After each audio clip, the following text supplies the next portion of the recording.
Nice to be with you. Welcome to the final cabinet meeting of 2025, a year that will go down as the most consequential and successful first year of any administration. They're saying that, not me. Oh, I say it too, actually. A lot of people are saying it. And a lot of that is thanks to the men and women in the cabinet.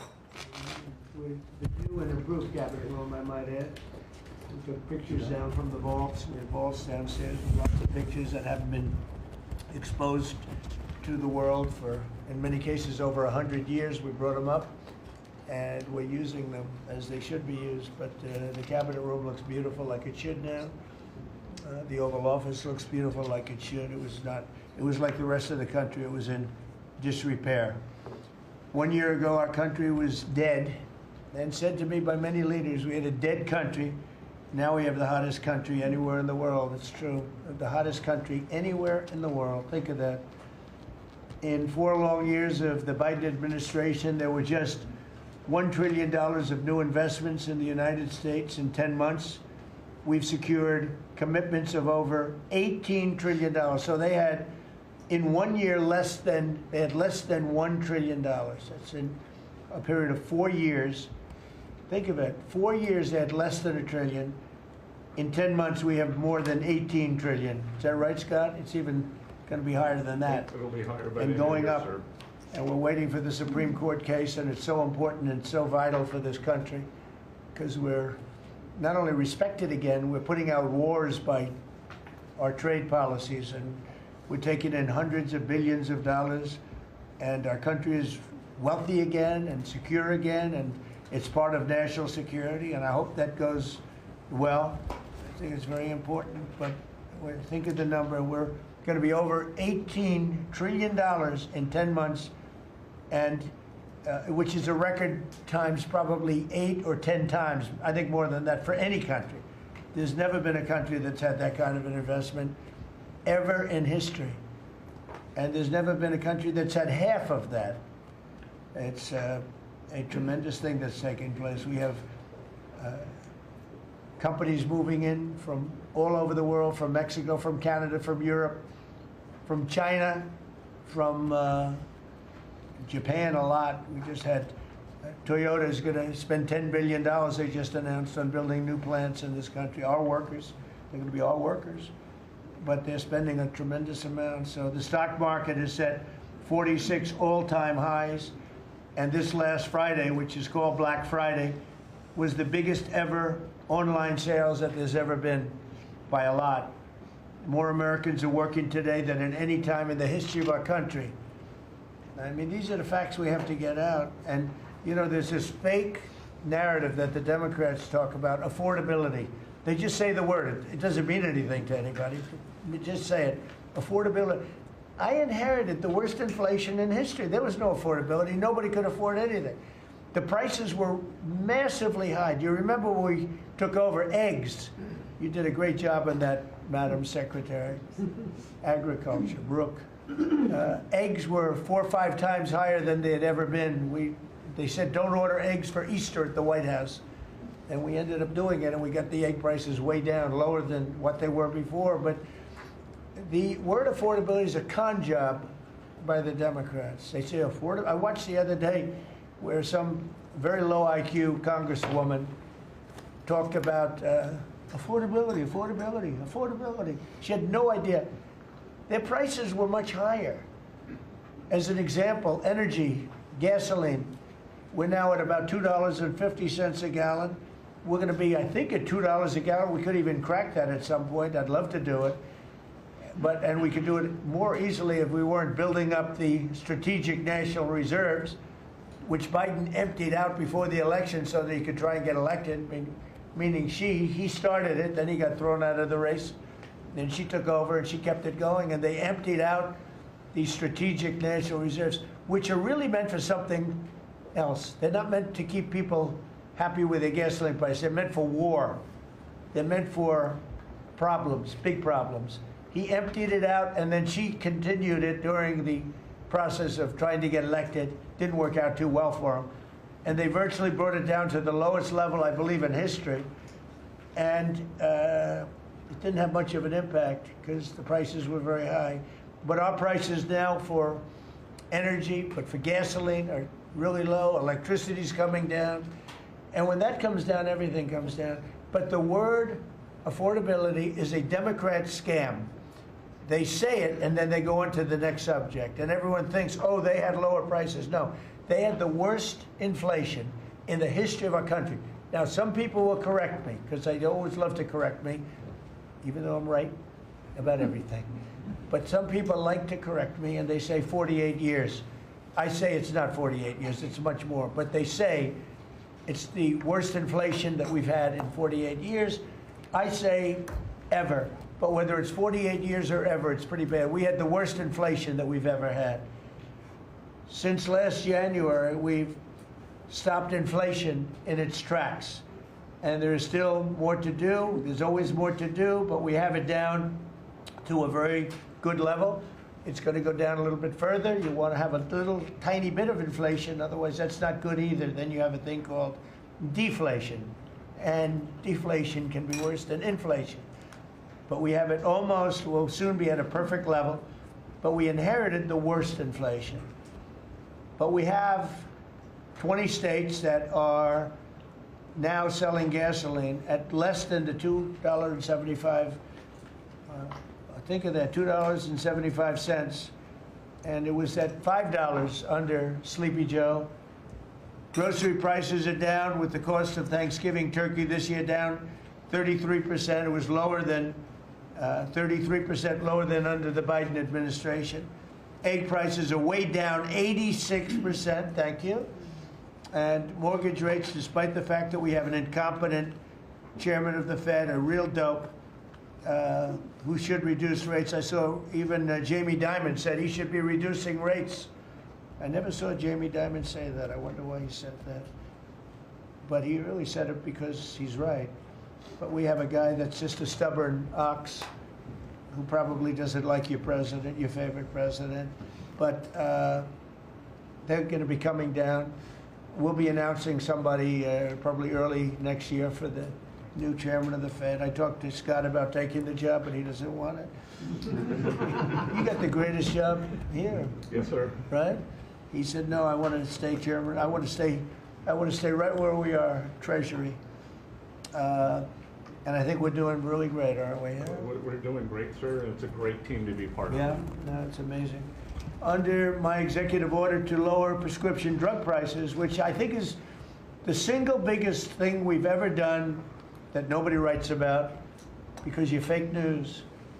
I've made unprecedented deals along with Bobby and Oz and all of the people that work on it. A lot of people that you wouldn't even think work on it, but they do, to slash drug prices by 200%, 300%, 400%, 500%, 600%, 700%, 800%. Nobody's ever heard of it before because I instituted favored nations and no nation agreed to do it. And then I said to the nations, if you're not going to do it, I'm going to charge you 100% tariff, which is more money than we're talking about. And they said, sir, we'd love to do it. Please, we would be honored to do it. And they agreed that they would go along with the whole thing. Nobody thought you could do it because they felt, number one, you couldn't get the drug companies to do it. So we're paying, as an example, for the, let's call it the fat drug, F-A-T, for fat people. Anybody use it at the table? Don't ask. But the fat drug was $135. Think of that. For certain people, $1,300 for certain countries, $1,300 in New York. So in New York it was $1,300, and in London it was $135. And a friend of mine called me, he said, what is this? Why is it? He got used to paying $1,300. Well, now what we have it down to is, Bobby, what's the number? Like 150 or something? We have it down to a low number, don't we? Yeah, it's around 125, 150. Think of that. So we got it down from $1,300 to $125 to $140, depending on various countries. In other words, we're paying the lowest price, tied for the lowest price in the world. People said you could never do that. because you couldn't get the countries to agree to it. I did. Every country agreed to it because I said, if you're not going to agree to it, that's okay, I'm going to charge you tariffs. And as soon as I said that, they said, we agree. And then we had to be a little tough with the drug companies, but they came along. The bigger problem was the countries. The countries just wouldn't go along with it, but they did, every country. So we have reduced drug prices by 500, 600, 700, 800, 900%, depending on the drug, depending on the company, depending on all of the different factors involved. Nobody's ever even thought of drug reductions like that, price reductions. And I told you the story that in my first term, I was so proud of myself because I reduced drugs. It was the first time in 28 years that drug prices were reduced. It was 1/4%, 1/4%. And I was so proud of myself. I said, it's the first time in 28 years that drug prices went down over the course of a year, over the course of a presidency. 1 year, 1/4%. I had a news conference. I was so proud. Now I got them down, not 1/4%. I got them down 400, 500, 600% and more. And the fake news won't write about it. And it's going to have a huge impact on healthcare because a big part of it's buying drugs, buying prescription drugs. It's going to have a huge positive impact because Obamacare is a disaster. I said it years ago and I say it now. And the money should be paid, taken away from the insurance company. Obamacare was made to make the insurance companies rich. Their stocks have gone up 1,000% in a short period of time because the money goes to the insurance company. I want the money to go to the people. Let all the money go to the people. And let the people go out and buy their own health care.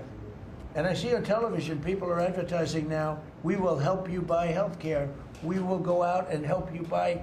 That's becoming like an industry because of what I said. So something's going to happen. It's probably not going to be easy because the Democrats, frankly, they don't want to make a good deal for the people. They just want to make a bad deal for the country. They want to make a bad deal for the Republican Party. But the Republican Party is united, and I will say that what I would like to do is the money doesn't go, trillions of dollars get paid to drug companies. And you still have lousy health care. Obamacare is horrible health care. We want it to go to the people and then let the people go out and buy their own health care, and they'll do great. They'll do great. So we're negotiating that now with the Democrats. Well, congressional Democrats want the largest tax hike in history. I proudly signed the largest tax cuts in American history with the Great Big Beautiful Bill. The Great Big Beautiful Bill, the biggest piece of legislation ever signed, and that includes the extension of the original Trump tax cuts. But it's the biggest tax cut ever signed, and it includes no tax on tips, no tax on overtime, and no tax on Social Security. Nobody's ever seen anything like it, so think of that. And in addition, you get, if you buy a car, this is great for our car industry because we have a lot of car plants. We're bringing back the automobile business. 60% of it was stolen because we had incompetent presidents or incompetent trade people. But 60% of it was stolen over the years, and now I think we're bringing it all back. I think we'll be bigger than we've ever been in the auto business. That's not even to mention AI, where we're leading China. You know, we're leading China by a lot. They're not going to catch us. We have to be smart, but if we're smart, they're not going to be able to catch us. They know that. They told me that. Next year is projected to be the largest tax refund season ever, and we're going to be giving back refunds out of the tariffs because we've taken in literally trillions of dollars, and we're going to be giving a nice dividend to the people, in addition to reducing debt. As you know, I inherited a lot of debt, but it's peanuts compared to the kind of numbers we're talking about. So we're going to be making a dividend to the people, and additionally, we're going to be able to reduce debt. And as time goes by, over the next 2, 3, 4 years, those numbers are going to go up. And I believe that at some point in the not too distant future, you won't even have income tax to pay because the money we're taking in is so great, it's so enormous, that you're not going to have income tax to pay. Whether you get rid of it or just keep it around for fun or have it really low, much lower than it is now, but you won't be paying income tax. We've slashed $1 trillion in costly job-killing regulations, saving Americans an estimated $2,100 for a family of 4. The Biden administration was the exact opposite, but times 4. They went up $6,000. We went down $2,100. Think of that. To bring down energy, electricity, and utility prices, I ended the Green New Scam. They call it the Green New Scam, one of the greatest scams in the history of our country. They talked about global warming and all that crap, and what they've done to this country. What they've done by allowing 25 million people into our country, many of whom are criminals, many of whom 11,888 are murderers, and we have to get them out, and we're doing it. We're doing it. I think what the job that our law enforcement groups are doing, Christy, you and Tom and everybody, amazing. What you're doing is amazing. I terminated the insane electric vehicle mandate, and look, some people that make electric cars weren't happy with that. But we have to do that because you have to have a choice, whether it's a gasoline-powered car, and we have so much gasoline. You know, China doesn't have gasoline. We do. And whether it's a hybrid, which really are working really well, the combination of electric and gasoline-driven. But we, you know, everybody was supposed to, by 2030, everybody had to own an electric car under the Biden stupidity. And not everybody wants to do that. I like electric cars. I like all cars. They're all good. They all have reasons. But you want to be able to go and buy what you want. I imposed historic tariffs that are now bringing in so much money that nobody's ever seen anything like it. And countries that were ripping us off, including allies, but they were ripping us off for years. I won't use the names. I won't mention Japan. I refuse to mention South Korea. I will not mention names. But they were ripping us off like nobody's ever been ripped off before, and taking horrible advantage of your country. But now we're making a lot of money. We're making a lot of money because of the tariffs that are pouring in. And it's really national security. Among everything else, it's national security. We've also rapidly turned the worst border crisis in world history. I believe we had the worst border ever in history. I don't care if you had a 4th world country. You know, we allow 3rd world country in. We would allow 4th world war countries in also. It doesn't matter. There was never a border that was as bad as our border. We allowed anybody in with no checks, no vetting. So we've rapidly turned the worst border crisis in world history into the strongest border in the history of our country, and probably one of the strongest borders in the history of the world, because we have nobody coming through. And I want to thank our people. The Border Patrol is so amazing, ICE, and I want to thank the military for the backup, because they're standing right behind them, and that was really nasty for a period of months, and now it's no longer nasty. Now they don't even come up. Nobody comes up. It's an easy job. It made your job a lot easier because they know they're not going to get through. And we take people in, but they have to come in legally. For 6 months in a row, 0 illegal aliens have been admitted into the United States. You believe that? 0. We had millions of people coming in a year, millions. Now we have 0 for 6 months, and these are given by radical left people that do the numbers. I mean, they're not doing me any favor. They're being we don't have our net numbers are unbelievable. But we had 0 people in the last 6 months. Illegal border crossings along the U.S.-Mexico border have plummeted to the lowest level ever recorded. And nobody talks about that anymore. You know, it's crazy. They don't talk about it. You'd think they'd say, well, Trump's done a great job in the border. This country is being destroyed by the border. But you always find something new, like, is he in good health? Biden was great, but is Trump in good health? I sit here, I do 4 news conferences a day. I ask questions from very intelligent lunatics, you people. And I give the right answers. There's never a scandal. There's never a problem. I give you answers that solve your little problems. You go back, and you can't find anything, but you do stories about Biden was in wonderful health. The guy didn't do a news conference for 8 months.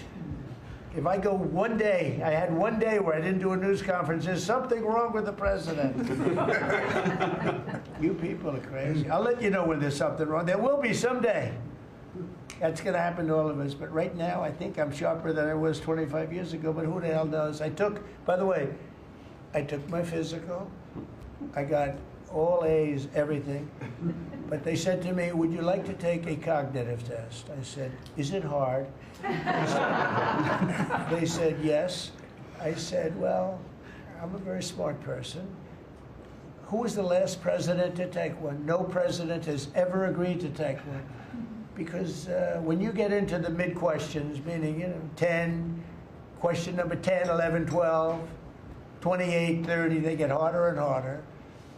And they said, would you like to do it? I said, well, no reason to do it. Nobody's ever done it. I'll do it maybe, but there's really no reason. They said, sir, the problem is this is Walter Reed Hospital. And that's a military hospital. And that means that things are, sort of open. It's not like private where you have, if you do poorly, we'll have to, probably you'll find out. I said, I won't do poorly. I'm a smart person, not a stupid person. And as the doctor will tell you, I aced it. Right, Susie? I aced. I got every question right. And these are tough questions. These are questions that I would say 99% of the people that I'm talking to right now, meaning the people from the fake news, would not do well in those exams. But I'm the only one that took it. I got every single question right. And then I read in the New York Times, is Trump sharp? Trump is sharp. But they're not sharp. That's why they're going out of business, the New York Times. I hear that they're losing so much money, it's ridiculous. They're a bunch of fakers. But we can never let another thing happen like what happened to us with a fake election, with a rigged election, where a guy like Joe Biden assumes the presidency. Because the man was grossly incompetent. And he was incompetent 30 years ago. But he was really incompetent for those last few years. And our country was put in great danger because of it. So for 6 months in a row, we had 0 people. Illegal border crossings along the U.S.-Mexico border have plummeted to the lowest level ever, ever, ever. Think of that. And the net benefit to our country is enormous, incalculable. America is strong and respected again. On the world stage, we're really respected. In fact, I went to a NATO and they were calling me the president of Europe. We're doing very well. We have a lot of respect. As you know, we have a problem with a war that our people are trying to settle now with Russia and Ukraine.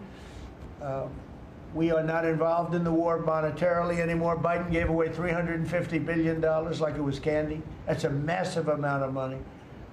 And much of it in cash, a lot of it in equipment.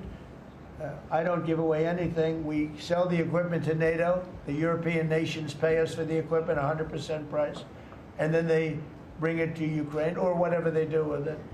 But we're trying to get that settled. I've settled 8 wars. This would be the 9th. And our people are over in Russia right now to see if we can get it settled. Not an easy situation. Let me tell you what a mess.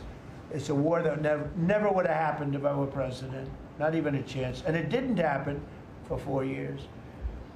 We've renamed the Department of Defense the Department of War, and I thought that would be controversial. And frankly, I tell you what, I haven't met one person, there's not one person I've met that doesn't like it. Think of it. We won World War I, World War II, everything in between, everything before it. And then we said, let's change the name. So we changed it back to what it was, Department of War, and Pete's doing a great job. We ended 8 wars, think of that. 8 wars, but we're going to do 1 more, I think. I hope. Every time I end a war, they say, if President Trump ends that war, he's going to get the Nobel Prize.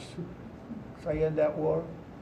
Well, he won't get it for that war, but if he ever gets it for the next war, now they're saying, if he ever ends the war with Russia and Ukraine, he's going to get the Nobel Prize. What about the other 8 wars?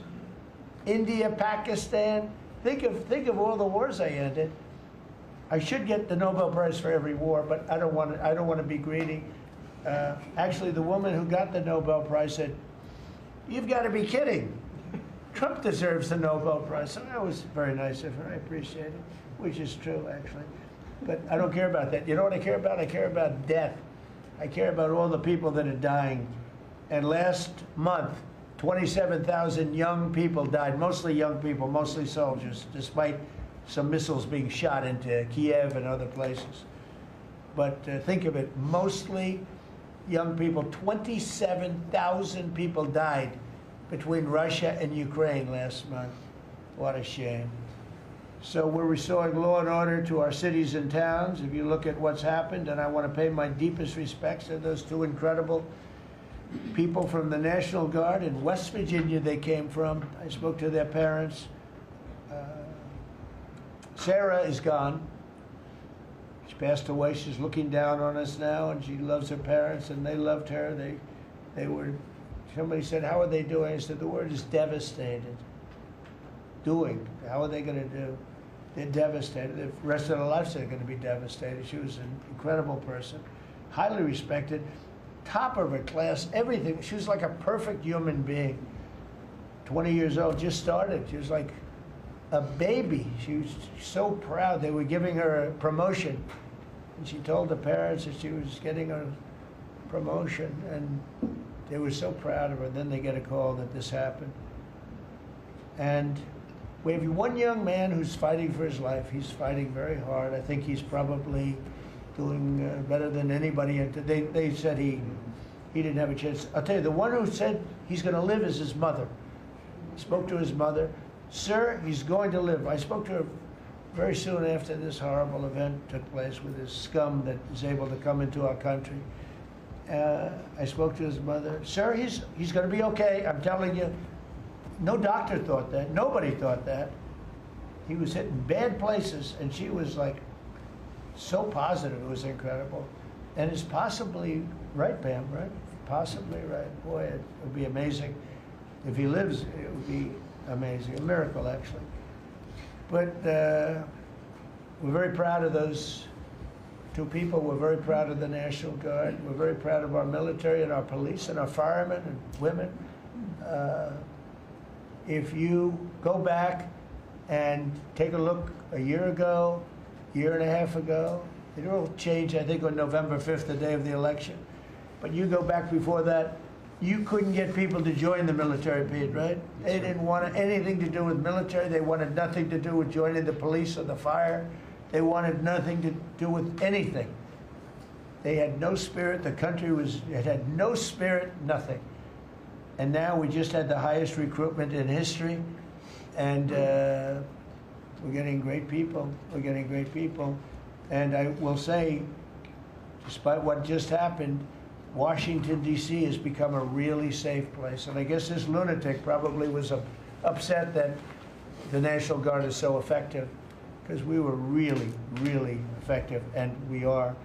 And Washington, D.C. is now considered a very, very safe city.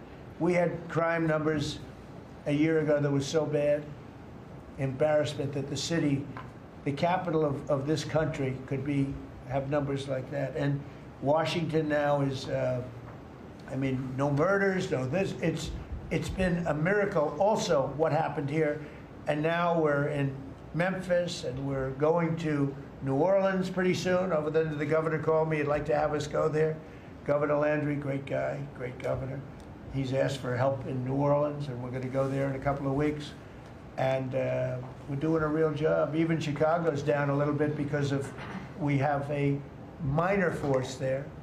We could knock it down within 4 or 5 weeks. We could bring it down to almost nothing. But we have a governor that's grossly incompetent, and we have a mayor that's even more incompetent than the governor. He's a very low IQ person.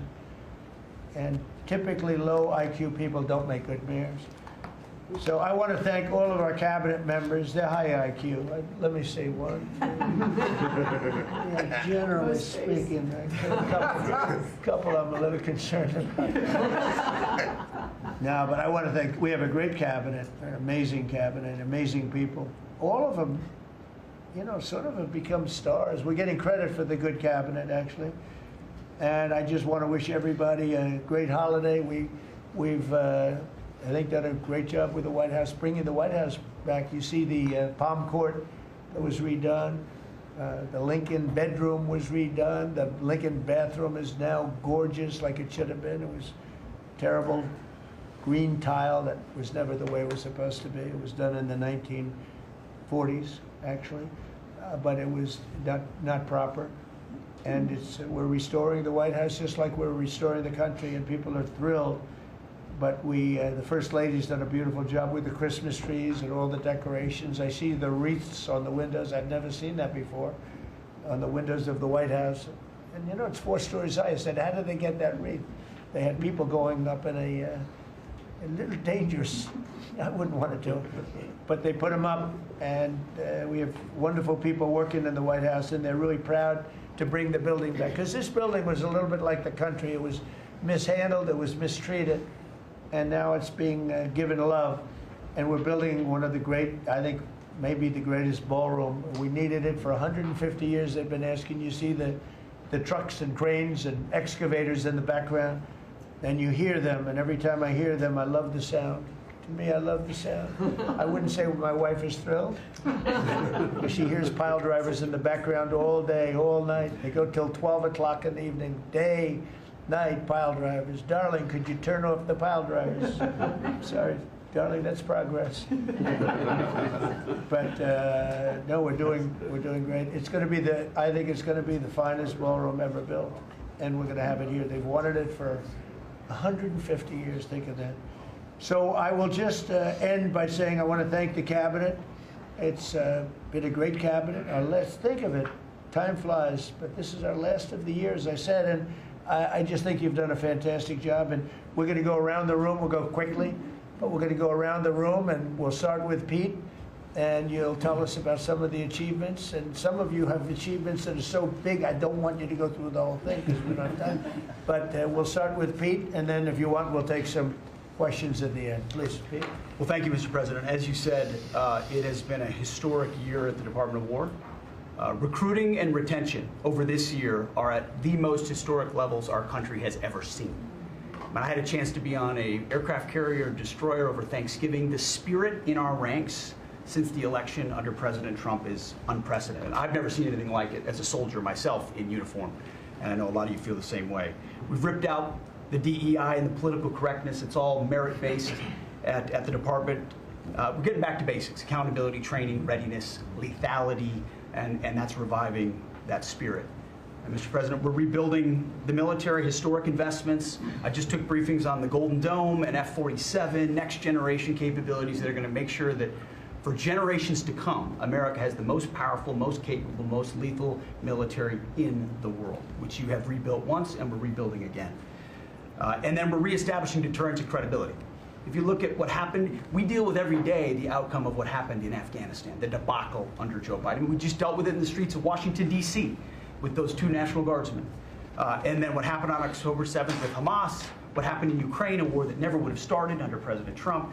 We're having to rebuild that. So whether it's freedom of navigation and taking the fight to the Houthis, whether it's Midnight Hammer, those beautiful B-2s going 37 hours back and forth, undetected, delivering with precision, and Iran not getting nuclear capabilities, Europe and NATO stepping up to 5%, locking down our southwest border. It's been an honor to work with Christy and Tom and everyone else down there to lock it to 0, operational control of our border. And then it's getting after and going after narco-terrorists and designated terrorist organizations in our own hemisphere. As I've said, and I'll say again, we've only just begun designated terrorist organizations in our own hemisphere. As I've said, and I'll say again, we've only just begun striking narco boats and putting narco terrorists at the bottom of the ocean because they've been poisoning the American people. And Joe Biden tried to approach it with kid gloves. And allowed them to come across the border, cartels take over community, 20 million people, hundreds of thousands of Americans poisoned. And President Trump said, no, we're taking the gloves off. We're taking the fight to these designated terror organizations, and it's exactly what we're doing. So we're stopping the drugs, we're striking the boats, we're defeating narco-terrorists, and we're standing... And you may say one thing, that drugs coming in through the sea by sea are down 91%. And I don't know who the 9% is. I'm not sure either, sir, because down 91% by sea. We've had a bit of a pause because it's hard to find boats to strike right now, which is the entire point, right? Deterrence has to matter, not arrest and hand over and then do it again, the rinse and repeat approach of previous administrations. This is meant to get after that approach. And I will just end by saying, as President Trump always has our back, we always have the back of our commanders who are making decisions in difficult situations, and we do in this case and all these strikes. They're making judgment calls and ensuring that they defend the American people. They've done the right things. We'll keep doing that, and we have their backs, Mr. President. Good job. Thank you very much. Howard? So we set out to stop the ripoff of the United States of America. This is about global change of trade. We've been ripped off since 1945 when we set this policy. So we set out, and together with my partners, Jameson Greer and Scott Bessent, we set out to change that. So we started, the first one was the UK deal, right? We asymmetric, they pay us 10%, and we get charged nothing. That allows us to export, and that began the process. Then we did the biggest, the European Union, 450 million people, $20 trillion economy. They completely opened their borders to us, and we charge them 15%. That makes America $100 billion a year and turns it back to where our economy is the best. And so it proved that President Trump's trade agenda was the right trade agenda. Then we go to Japan and Korea. They offer us $750 billion in cash to build in America at the president's direction. And we're going to start, as an example, nuclear. Right? We need to have a nuclear arsenal in America of power, the generation of power. So we're going to build hundreds of billions of dollars, financed by the Japanese and the Koreans, meaning they give us the money, we build it here, and we split the cash flow 50-50. We're going to build ships, $150 billion worth of ships in America. That changes the way things work. Right? After those trade deals, then you go to how are we going to reshore? Right? Let's start talking about the auto industry, right? We've been competed against by Koreans, the Japanese, the Europeans. We're kicking our tail. President Trump changed it. 25% tariffs, bring it all home. This year, General Motors stock up 40%, Ford up 34%, and on the same day that we announced we had set all the tariffs, Sean Fain, the head of the United Auto Workers, called and said, I can't believe I'm calling a Republican Secretary of Commerce to tell the president that this is the greatest administration for auto workers in America. Stocks up and auto workers up. That proves that President Trump understands how to take care of the whole ecosystem, both the companies and, more importantly, the people who work there. Semiconductors, right? We didn't build any. The Biden CHIPS Act was a $60 billion giveaway, right? We've now turned that.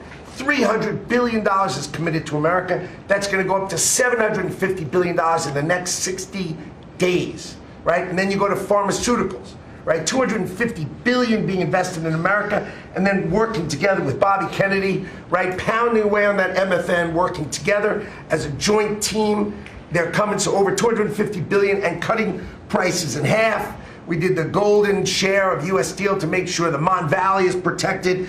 Intel gave us 10% of the company, make tens of billions of dollars, right? And the last thing I will say is a year ago today, I was working on transition with President Trump, right? To build the greatest cabinet ever for the greatest president ever. And I, as I sit here today, I can't be more proud of how you did it, sir. You've created the greatest cabinet. It is a joy to be at this table. Amen. You know, one thing we will mention, so they came to see me from Intel, and they had a problem. I said, look, we'll fix your problem, but I think the United States is entitled to 10% of your company. And the chairman looked at me and he goes, you have a deal. Tell them, how much money have we made since I made that deal? It's only $40 billion. 40 billion. We made $40 billion. That was, what, 3 months ago? Does anybody write about it? Nobody writes about it. That's okay. Mr. Secretary, how we doing with transportation? Well, Mr. President, so just quickly on aviation, many of you have heard that we have an infrastructure made of copper. We have to transition to fiber. The last administration said it was going to take more than 10 years to complete the transition from copper to fiber. They had no plan to actually do it. We have already completed a third of this transition from copper to fiber. Now it's going to take longer for us to go from analog to digital. By the way, the rest of the world transitioned 20 years ago from analog to digital. We are just going to do that at the FAA right now, but we're buying new radios. We're going to buy new radar. By the way, those radar are going to be made in America, Mr. President. This phase of the operation will be completed by the time you leave office. It's 3 years. I do need another $20 billion, Congress, to start the second phase, which is really important, and we'll try to get that done also in that 3-year time period, but we need the money, critically important. With regard to commercial driver's license, I think we've covered a lot the crashes that have taken place around the country. And what we found is there have been states that have issued commercial driver's license to foreigners, and they've gone through sham schools, and they're not safe on American roadways. And so, in partnership with Secretary Noem, we have driven those numbers down. We got California, Gavin Newsom, to revoke 17,000 unlawfully issued licenses. We've closed down half of the fake schools that give out these fake licenses, all critically important. Governor Tim Walz of Minnesota gave 33% of these licenses unlawfully. People that should never have a driver's license driving a big rig on American roads, endangering the American people, shameful. We've cleaned up Union Station here in DC per your directive. We're going to rebuild Penn Station in New York. We're going to break ground at the end of 2027, get that project operational. And, Mr. President, a lot of us, I fly commercially, I fly back by the bathrooms. I don't know why that happens. They put me in the back. We've asked Americans to bring their better selves, to bring civility back to travel, to say, listen, let's say please and thank you. And if you have someone's pregnant on your flight and you're as strong as Pete is, well, pick up the bag and help her put it in the overhead bin. Let's be nice to each other, is what we've asked. Maybe not wear pajamas or slippers on the airplane. And I think it's been received fairly well, and I think we can all have a better travel experience when we do that. And just the last point I'll make is there was a big football game where the Merchant Marine Academy that falls under DOT actually beat the Coast Guard with Kristi Noem. We beat them by 1 point, and so we're very proud of that. And so well done, Kings Pointers. So a little bit in a nutshell, we're rebuilding the air traffic control under boot edge. It's supposed to be boot edge. Who's another grossly incompetent person? He'd get in his bicycle, ride to work, and he was just terrible. What they do is they take the fiber optics and they take fiber, trying to hook it into copper, and fiber and copper don't mix. You can't do it. But people knew that for the last 30 years since they started doing the fiber. And they spent billions of dollars, and it didn't work. And you saw that by the helicopter crash. You saw that by Into the Plane. You saw that by a lot of things. So we're doing a brand new air traffic control system, and it's going to be the best, and it's going to be from top to bottom. And we have the 3 top companies in the world bidding on it. And it's going to be one bid, and we're going to have one company responsible, and it'll be the best system. And it's going to make this. Look, our skies are safe. Otherwise, we wouldn't let people fly. But we're going to have the safest skies. We're going to have the best system anywhere in the world. We're also going to rebuild Dulles Airport because it's not a good airport. It should be a great airport, and it's not a good airport at all. It's a terrible airport. It was incorrectly designed with a good building. Actually, it's got a beautiful terminal. Saarinen was the architect, one of the greatest architects in the world at the time. A great architect. And so they have a great building and a bad airport. But we're going to turn that around, and we're going to make Dulles Airport, serving Washington and Virginia, Maryland, etc. We're going to make that into something really spectacular. We have an amazing plan for it. And other things, but you're doing a really good job. I appreciate it. The people movers of Dulles, we had a crash recently. So we're going to announce that later today, a request for bids on this. But again, it's a not a great airport, which we can make great in this administration, Mr. President. We have a design that's amazing for Dulles. It's going to take Dulles and make it a really bad, it was a badly designed airport. We're going to make it into as good as there is in the country. It'll be exciting. Okay, please. All right. Well, Mr. President, it's good to be here at this meeting because in 1 year you can look around the table and see the change. And I think one of the biggest changes is how this cabinet works together. And I want to start there.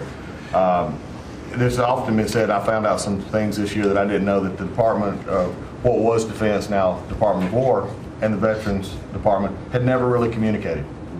Now, we're fraternal twins, in a way. Pete and I are. He lifts better, I'm better looking. But in looking at this, I mean, he brings them in. He keeps them for a number of years, up to 20 or longer, and then they come into what the country is committed to our veterans. And if you don't have both ends working correctly, then recruitment lags, morale lags, and we've been able to work and fix a great deal of that. I didn't need to change our name, but I did do one thing. I put the veteran back first at the VA. And we did that in 1 year. How did we do that? We started taking things that have been neglected for a long time and put them back. We had a backlog in which we've dropped over 160,000. We're not talking year-to-year change at the VA. We're talking 5-6 year. We have to go back 5 to 6 year prior COVID numbers to see the change of backlogs that are now reduced. We do it in 6 months instead of the long time it took. In fact, it grew under the Biden administration. It shrank over 160,000 under us. Champ VA, which is a program we have, has basically been back to day to day. It was at a terrible state, which delays and claims and everything's going on. We've got that back. We're doing things like taking a new look. I have one question that I ask when I go to my hospitals, which probably over 170 hospitals, 1,200 clinics, and I ask the people one thing, Mr. President. I said, what are you doing right now that if you were just honest and I wasn't standing here, you say, this is stupid. It's been amazing what we've gotten, and the feedback that we've had. We've been able to change how we do credentialing, how we do privileging, how we do hiring. We're all working through that, and it has all made a difference for our veterans as we go forward. CNP exams for veterans out there listening. If this is the one where disability claims, where they say, well, let me send you to a doctor to make sure. Most of the time we have that already in the record. We're working now to where those could actually be changed, where we just look at the record and not have to send them to the doctor. That's almost a $3 billion savings that we can let, and also not taking what the veterans get.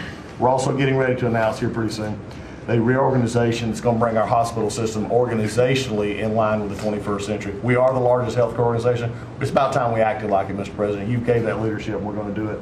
And also one thing, community care contracts getting ready to go out. It's one of the largest contracts in the federal government, but it does exactly what you and I have talked about before, making sure that our veterans can get care in the system or in the community, wherever they want it. We're getting ready for that. Now I have one thing for all the press who really enjoyed the first of the year, saying, oh, you know, they're going to cut all these jobs, 80,000 this, 80,000 that at the VA. Mr. President, every success that I just gave you came after the fact, or pretty much after the fact, that we had 30,000 take early retirement. Early retirement, no risk, although you reported it as loss and risk, you can't help yourself. 30,000 took the retirement. Every bit of the success that I just told you about came with a reduced workforce. There was a motivated workforce that said, how can we take care of veterans? That's what this cabinet does. That's what we're doing for you. Good. And you've got the highest approval rating we've ever had at the VA, so that tells you something. You're doing a great job. Thank you very much. Jameson, please. Well, there's been some activity on trade this year. You know, for about 75 years, we had a system, global trading system, that was premised on the United States having totally open borders, right? Not just on immigration, but on goods and services, and everyone else generally kept higher tariffs, higher non-tariff barriers, et cetera. Obviously, the outcome was we had a huge trade deficit. You took it head on. You gave all of us who work on the file a lot of leverage. So we spent the past 10 months or whatever we've been doing now just going around the world and flipping the script. So now we're in a situation where we've protected our industries, we have the tariffs, and the other countries have decided to take their tariffs down and non-tariff barriers. And we've done it in a very constructive way. We've achieved agreements on reciprocal trade, which are a new kind of trade agreement that's really focused on making sure we have balanced trade, we have reciprocal trade, that we're treating each other fairly. And it's been embraced by the international community. And it's going to be exciting to see what it's like 5 years, 10 years from now, because you've changed it. And that's how it's going to be now. And I think you should be commended for it, and we look forward to seeing what comes in the next few years. Thank you very much. You're doing great. He's doing a great job. Thank you very much. Please. Thank you, Mr. President. Last time I was here, I said that the amount of dereg that we had for regulatory was 30-1. Since then, it's up to 48-1. Your goal had been 10-1, which was in excess of 6-1 in the first term. It's actually much higher than that, but I made my team redo the threshold a little bit because it sounded so unbelievable. But the amount of work that's being done with this entire team is astronomical. And another detail in that is that when we propose a rule, some of the biggest ones that you care the most about don't go into that count until they are finalized. So next year's we should be even more eye-popping. One of those to talk about is the federal acquisitions regulations, which you gave us a charge 6 months ago to dramatically reduce. In 6 months, we've lowered it by 25%, 500 pages, 2,700 mandates, which is a third of the mandates. That's going to lead to savings, competition, and speed. So probably $40 billion for the agencies in savings over the course of 10 years. When we get up and running, it'll be north of between $200 and $400 billion. Competition, about 45% of government bids only have one bidder. So you got no competition in that situation. That will now change, and then we're just getting faster, months, and hopefully we turn it into years, which means you all around this table can buy things that you need quickly, and that you have better vendors to come, many of them small businesses who want to participate in the federal procurement process. So making all sorts of improvements on that front is very exciting. Thank you, Mr. President. Great on the regulations. We're cutting them at levels never seen before. And I have the record from the first 4 years, but we're blowing that record away, so it's been really great. Good. Scott? Yes, sir, Mr. President. Great to be with everyone. And, you know, when you were giving your report, which was fantastic, and I listened to the report of all my colleagues here and those that will come, it reminds me when I played in the NFL, we had this thing called game film. You know all about film. And we had a saying that said, the film don't lie. The film tells a real story.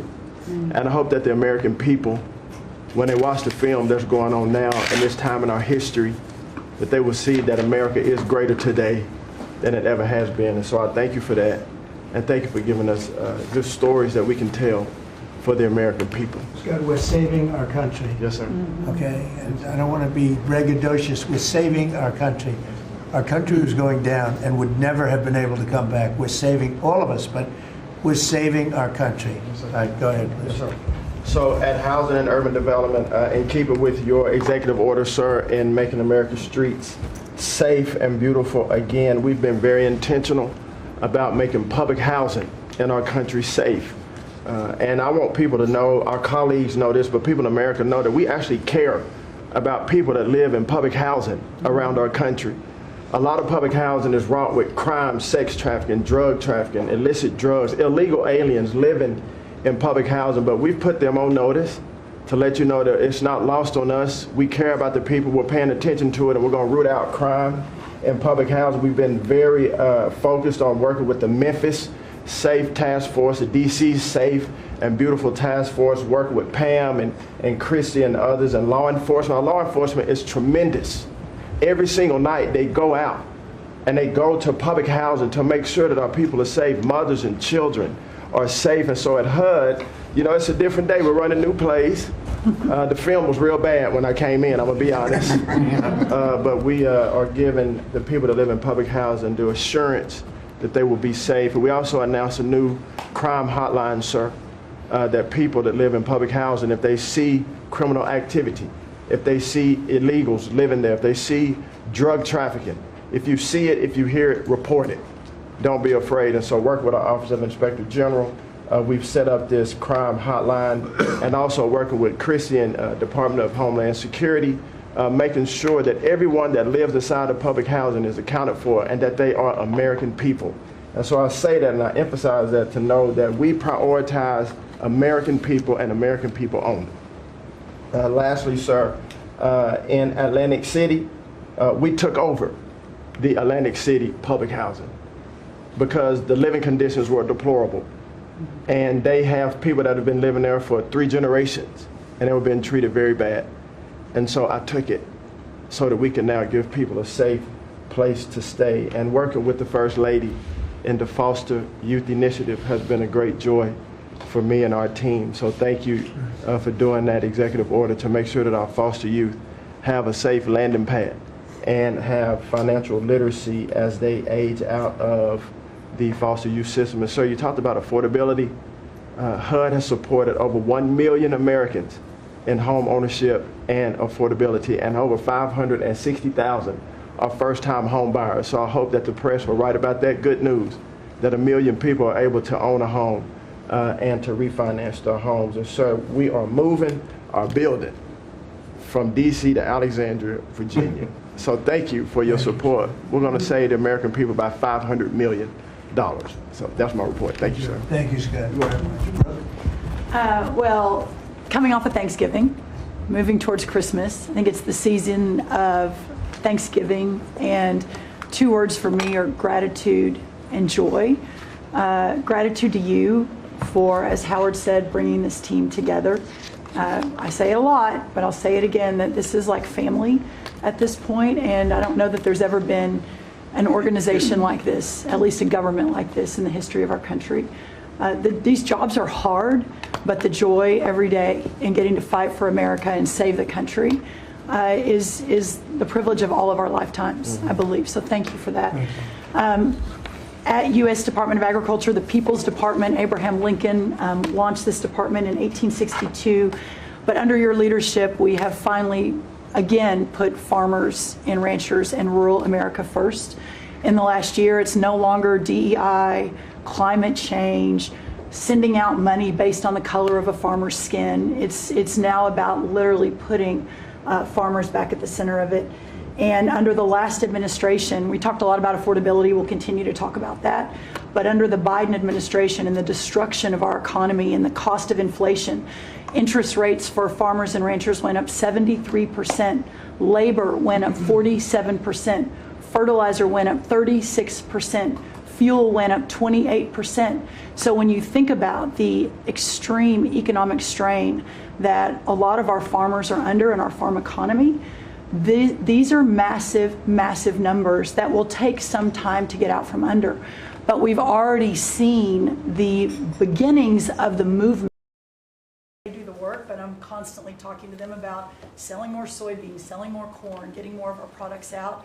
But when we really think about how to solve for this idea that for so long our farmers, many of them have been farming for government checks instead of moving their product around the world, these trade deals change that forever. And it isn't one trade deal or 2 trade deals, it's dozens of trade deals. And so talking about rural prosperity and bringing the golden age back to rural America, which has been lost for too long. And we're going to focus on that next year, hopefully with our Vice President, many of our cabinet members.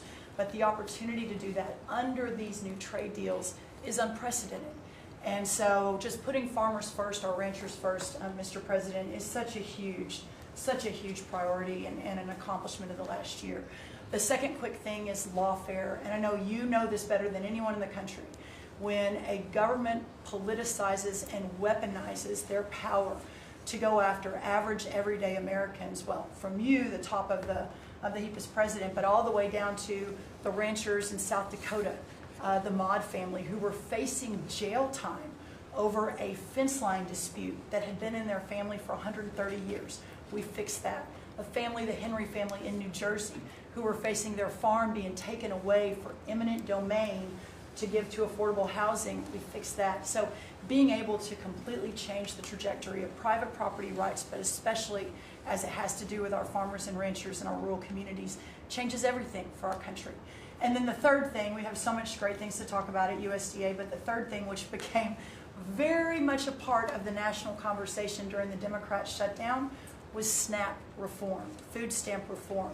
When all of America saw what so many of us know and have been working on, but when you have so much rampant fraud in a program that 42 million Americans participate in, now a big good piece of news that I hope is written about, since you became president, about 800,000 of those 42 million have moved off of food stamps, which is hopefully the plan with better jobs, higher wages, etc.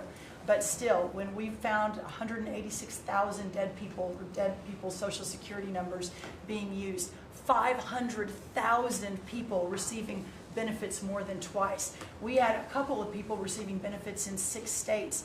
In February of this year, we asked for all the states for the first time to turn over their data to the federal government to let the USDA partner with them to root out this fraud, to make sure that those who really need food stamps are getting them, but also to ensure that the American taxpayer is protected. 21 states said yes, not surprised. 29 states said yes, not surprisingly, the red states, and that's where all of that data, that fraud comes from. But 21 states, including California, New York, and Minnesota, the blue states, continue to say no. So as of next week, we have begun and will begin to stop moving federal funds into those states until they comply and they tell us and allow us to partner with them to root out this fraud and to protect the American taxpayer. As Joe Biden was working to buy an election a year ago, he increased food stamp program funding by 40%. So now as we continue to roll that back. So the partnership in Making America Healthy Again is also in food stamps, but a lot of what Bobby and I are doing together is really remarkable. But again, just gratitude and joy for this work, and so grateful to you. The final thing I'll say, a lot of gratitude to Secretary Marco Rubio for wearing his Aggie maroon tie as a reflection of Texas A&M beating Florida handily about a month ago.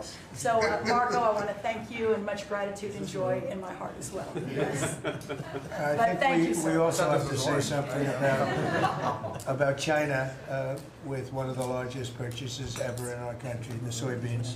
Yes, sir. And so I want to thank President Xi. We had a great meeting. We were in South Korea, and I went to a lot of other places too, but we met in South Korea, and President Xi was great. And China gave us among the largest orders in the history of your world, agriculture. That's right. So, And sir, may I say, this is the remarkable result of real leadership, and your real leadership. Just a couple of days ago, China announced that they were going to halt all purchases from Brazil because they had found some irregularities in some of the soybeans they're buying from Brazil. And what that means is a continued signal that this country and our farmers produce the best, highest quality soybeans, sorghum, et cetera, in the world. And what you've been able to do is open those markets up and again, move toward an era where our farmers are not so reliant on government checks, but they have the markets to sell their product. Having said that, we do have a bridge payment we'll be announcing with you next week as we're still trying to recover from the Biden to help years. That's right. To help the farmers. We're going That's to help right. the farmers. They did not help the farmers. That's right. Thank you very much. Thank you, sir. Scott? Mr. President, it's been a great year on the economy, but the best is yet to come. The tens of trillions of dollars that have come in investment, both the portfolio investment by companies, investment by countries, that is turning into a CapEx boom for the U.S. Capital expenditures up 15% in history. When CapEx is up, jobs will follow. The One Big Beautiful Bill is an incredible, as you said, thanks to your leadership, along with Speaker Johnson, Senator Leader Thune, we had that done on July 4th, which everyone said was impossible. And the great thing about that bill, sir, for the American people, it's for industry, 100% expensing, build your factory here, you can write it off immediately, but you also insisted on the 4 benefits for working people: no tax on tips, no tax on overtime, no tax on Social Security, auto deductibility for American cars, and that is retroactive. So as a result, in 2026, we are going to see very substantial tax refunds in the first quarter. So the best way to address the affordability crisis is to give Americans more money in their pockets, which is what this bill has done. We're going to see real wage increases. I think next year is going to be a fantastic year. Taxes, deregulation, energy certainty. That's why everyone with your leadership is coming to America. Bond market had its best year since 2020. Everyone said couldn't be done. So we're going to have growth. We've had 2 4% quarters before the Schumer shutdown. We're going to go back to that. So not only are we going to have great growth, but it's going to be low inflationary growth. And stock market obviously is following, but next year is going to be the year for Main Street as all this kicks in. And you came in, immigration, I called it the 3 I's: immigration, interest rates, and inflation, that were killing the American people. Close the border, The promise kept interest rates are down, and 10-year bond, again, best year since 2020, and inflation led by energy prices is going to roll next year. I think it's going to be a fantastic year. That we can look back, be very proud of this year, but I think 2026 is going to be great for the American people. Thanks to you. It's going to be great. Thank you very much.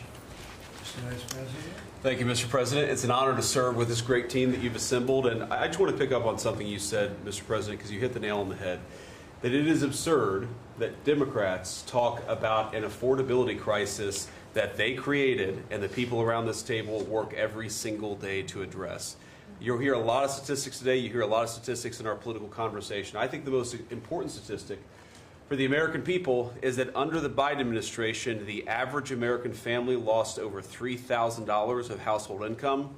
And under the first 10 months of this Trump administration, they have gained over $1,000 of household income. What that says very clearly is that we are fixing the problem that Joe Biden and the Democrats created in the last administration. If you look at every affordability crisis that's confronting the American people today, it is traceable directly to a problem caused by Joe Biden and congressional Democrats. Why did homes get so unaffordable? Because we had 20 million illegal aliens in this country taking homes that ought by right to go to American citizens. Why did tax bills get so unaffordable? Because Democrats were raising taxes while congressional Republicans under the president's leadership, we're now cutting taxes. Why did food get so expensive? Because we printed trillions of dollars and threw it into green scams that made our agricultural economy suffer while Americans were paying higher prices for food. On every single one of those issues, Mr. President, I think we've made incredible progress.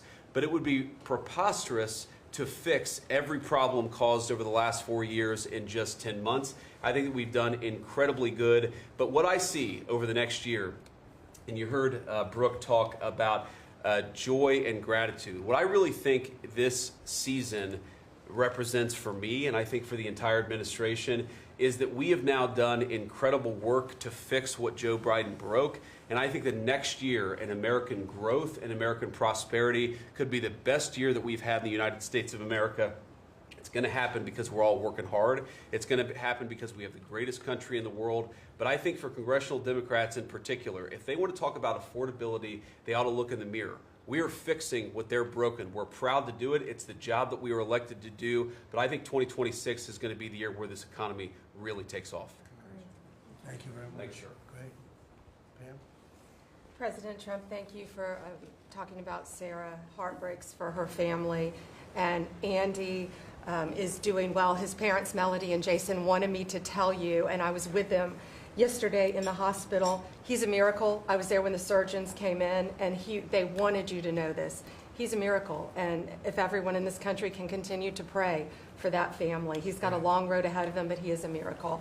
And of course, our DC initiative is led by our amazing, and the monster will be held accountable who did this. Our marshals, of course, are leading the DC Safe effort. We have made over 7,000 arrests at your direction. DC is safe again. Working with everyone around this table, Pete and everyone. Scott and I were in Memphis together last week. And everyone, and Bobby, your HHS, doctors and medics are on the ground to help people in Memphis and DC. In Memphis, we've made over 3,500 arrests so far. And Homeland Security, Christy, you've been instrumental in this. But it's everyone working together as a team. We even have Treasury agents out there. It's unbelievable, on the ground in DC and Memphis. Of course, law enforcement first, FBI, Kash Patel has led the FBI. We have a 100% increase in the arrest of violent criminals, thanks to your leadership. DEA, led by Terry Cole, over 45 million fentanyl pills, 4,200 kilos fentanyl powder. That is the equivalent of 347 million potential lethal doses. That's unbelievable that you've taken off the streets of our country. And the weight of all the drugs combined taken off by DEA is the weight of 17 full semi-trucks of the drugs just since you've been in office. The drugs that had flowed into this country under the previous administration. ATF, led by Rob Sakata, has seized more than 31,000 illegal guns. 31,000. Unbelievable at your leadership. 19,000 of those were from trafficking cases. We've been sued on the legal front now. We have been sued 575 times. 575 times. More than every administration going back to Reagan combined. Most recently, yesterday, I was sued by an immigration judge who we fired. One of the reasons, she said she was a woman. Last I checked, I was a woman as well. 24 Supreme Court wins, President Trump, 92% success rate. We told you it would take a while to get to the Supreme Court. We're doing it at record speed, led by John Sauer, of course, Sarah and Hosh, all working together. Immigration, we're winning. Nationwide injunctions, ending DEI funding, working to secure that our federal workforce is aligned with your America First agenda, representing pretty much everyone in this room. We met with your general counsel yesterday, Doug, working with everyone. It's nonstop. ICE, of course, we're winning there with Christie. We're Brooke, SNAP benefits, won there. Marco, USAID. Pete, National Guard, of course, going nonstop. Our U.S. attorneys are fighting violent crime, working around the clock to make America safe again, which was your directive. Our Civil Rights Division, suing Gavin Newsom 3 times now, Prop 50, keeping boys out of girls' sports and in-state tuition for illegal aliens. We've sued over election integrity. We are litigating major universities with Linda. Thank you, our Civil Rights Division, for everything that you've done to end DEI in our schools. Our Civil Division fighting sanctuary cities every single day. And of course, our Antitrust Division with Google, major settlement. Our attorneys are working on terrorism, TDA, MS-13, Antifa, President Trump. We've charged more than 500 defendants with assault on federal officers thanks to your directive. And also, we have dropped countless cases against Americans that were prosecuted under the Biden administration, including J6, COVID, FACE Act, and more. And as everyone knows, we cannot talk about pending grand jury investigations, but no one is above the law, and that includes what happened in Arctic frost. I hope everyone has a very Merry Christmas, Happy Hanukkah, and Happy Holidays. Thank you for fighting for our country. Thank you. Thank you very much. Please, Laura. Great. Well, thank you, Mr. President. Thank you for allowing me to be at this table. When I came on board, I knew really none of you in this last year, and it's been a year, Mr. President, since I've had the pleasure to serve this country on the workforce. Everybody said the Department of Labor would be quiet, fly under the radar. You won't have to do too much. Absolutely not, because you made the American people realize the American dream is real for the American workforce. And it's been under your leadership, Mr. President, that over 2 million jobs that has been created since you started have been native-born workers. And that is the difference between this presidency, this administration, as opposed to the Biden administration, where mostly foreign-born or federal government jobs. And I think through the private sector, over 2 million jobs of native-born. And so the Labor Department has wasted no time in putting that into action with our Make America Skilled Again, either grant dollars, but the intentionality of the apprenticeship program, 1 million active apprentices across this country. We have done over 250,000 new apprentices so far in the first year and registered over 2,000 new apprenticeship programs. Why do we need the apprenticeship programs with the men and women in the trades? Because of the leadership of onshoring and reshoring, and have a lot of these companies reinvest in America. We have to build this country. We cannot do that without the tradesmen and women and the craftsmen of this country. And I think that, Howard and I, we talked about that from the beginning, and we're going to have to lean in on that because we need the labor force, 700,000 new skilled jobs with electricians, construction workers, machinists, and so forth. And as I traveled with the Vice President as well, we see that on the manufacturing floors of this country, they're in desperate need. The Department of Labor are going to get the workforce skilled again.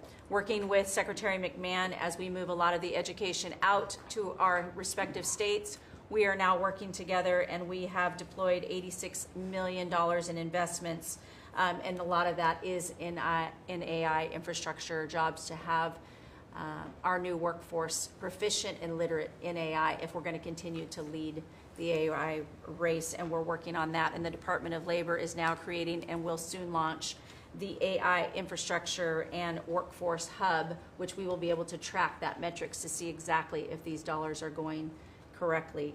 Integrating education and workforce with, obviously, Administrator Loeffler and I are on the road a lot together because we're talking about Main Street as well as a lot of the manufacturing jobs and how we're being an ally to our businesses as opposed to an adversary. For far too long under the Biden administration, we were adversaries to our business owners, and we want to give them a leg up always and make sure that we're paying attention. And we want our workforce to be educated.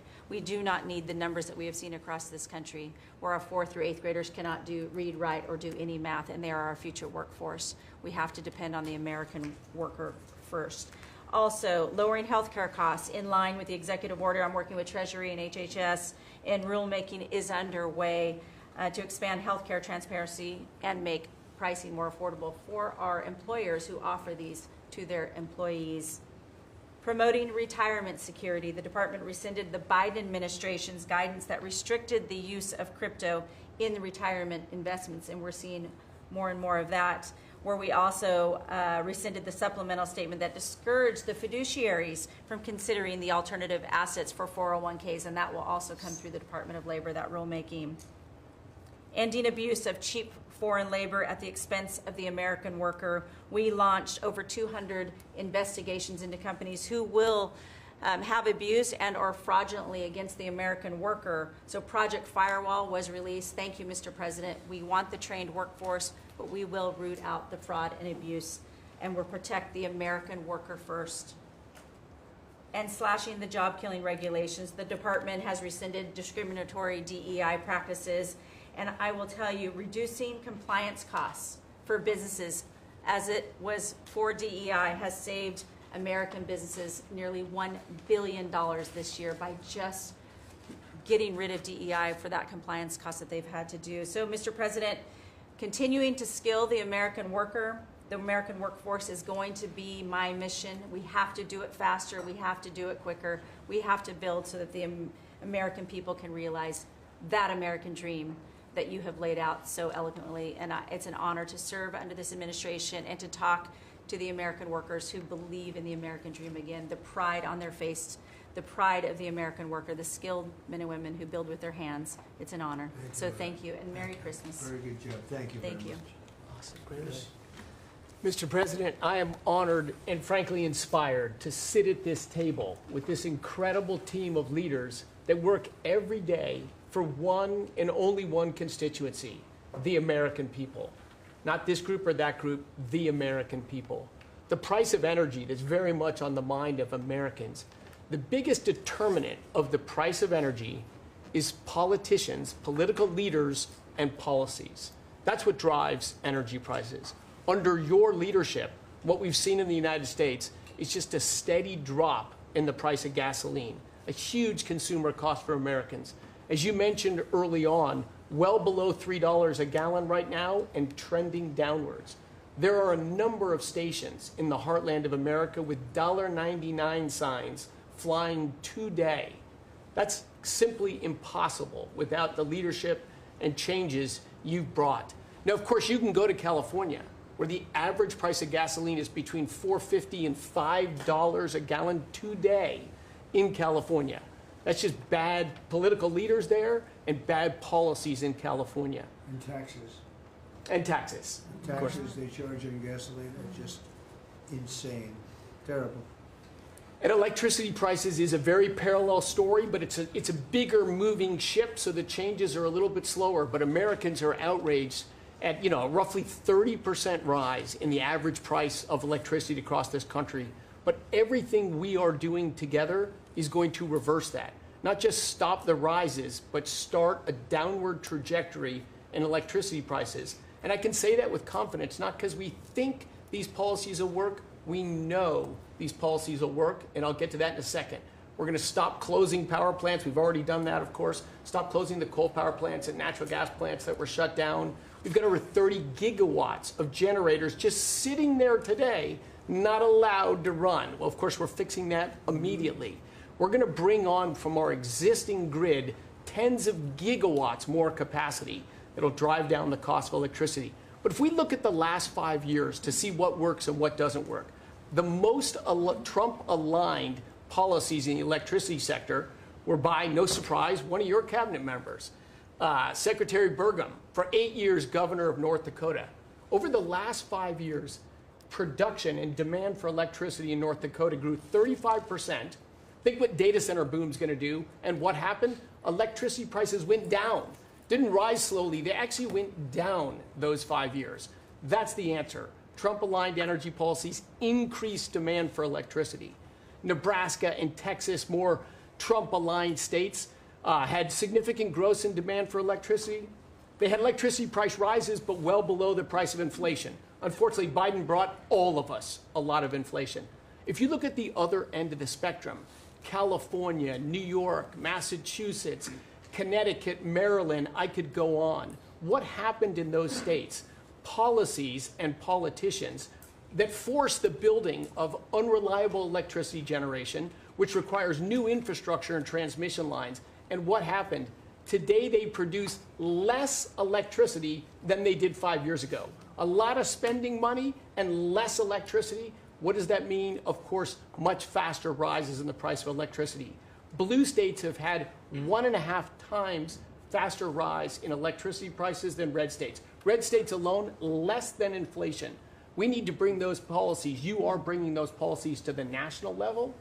We hope the blue states will come along with us, but your policies are going to start the decline of electricity prices nationwide under your leadership by just bringing back common sense. So thank you for allowing me to be part of this team. For people here who are focused on winning, special thanks to Howard and Scotty who were there with me to see the Denver Broncos win on Monday night. Now we want nationwide wins on energy for 3 more years. And we're doing more energy production than we've ever done by far right now. Records across the board that'll continue to be reset every year you're in office. Thank you very much. Well, Mr. President, thank you for giving me a very interesting job. Some days it's a little controversial too, but it's been an honor to work for you. You are a great American. The fights that you pick are the right fights, and they're always on behalf of this country. So I appreciate the chance to do this job heading up this department. If you think about what Joe Biden did with the Department of Homeland Security, he used this department to invade the country with terrorists. He opened up the borders, let anybody come in that wanted to. He put them on airplanes. He let them through our airports. If they could figure out a way to get to our shores and in our country, he just opened the door and invited them in. So it's our job to get them out. And I want to thank you for this team, because I look around the table and I think every single person here has helped me do my job over the last year. They've supported us at the border and given us resources. Marco negotiates all the travel documents and relationships with other countries to take their people home. 2 million people have gone home already. The people that were here illegally, you've removed from our country and sent home. And we're going to send more home for the holidays too, and make sure that they get to be with their families in their countries. Yes. Mostly the bad ones. That's right. Pam, Focus is the bad ones. That's right. And there are a lot of them. Terrible, horrible people. And Pam, make sure she's fighting for us in court so that we can get up every day and be bold. We're going to hire our 10,000th ICE officer. Will be on the job within 10 days. So we have hired 10,000. We've had hundreds of thousands of applications. We've got within the department, TSA went through this government shutdown without any delays. They all showed up for their shifts and worked hard doing security. And they have been absolutely fantastic. Sir, you made it through hurricane season without a hurricane. Yeah. And so FEMA, you kept the hurricanes away. So we appreciate that. And FEMA is deploying resources and dollars 150% faster than ever before. So somebody does have something bad that happens to them, you are immediately there helping them and telling them they have the resources to get back up on their feet. So we have built and deployed hundreds of miles of border already. You have cut the fentanyl flow over the southern border by over 56%. You've saved hundreds of millions of lives with the cocaine you've blown up in the Caribbean. And, you told me to look into Minnesota and their fraud on visas and their programs. 50% of them are fraudulent, which means that wacko Governor Walz either is an idiot or he did it on purpose. And I think he's both, sir. He brought people in there illegally that never should have been in this country, said they were somebody that they're not. They said they were married to somebody who was their brother or somebody else. Fraudulent visa applications, signed up for government programs, took hundreds of billions of dollars from the taxpayers, and we're going to remove them and we're going to get our money back. And we're going to, this next year, make sure that we only put people in leadership positions in this country that love this country and have its back. So thank you for letting us get up every day and have a purpose. We appreciate you. Thank you very much. Thanks, Chris. Appreciate it.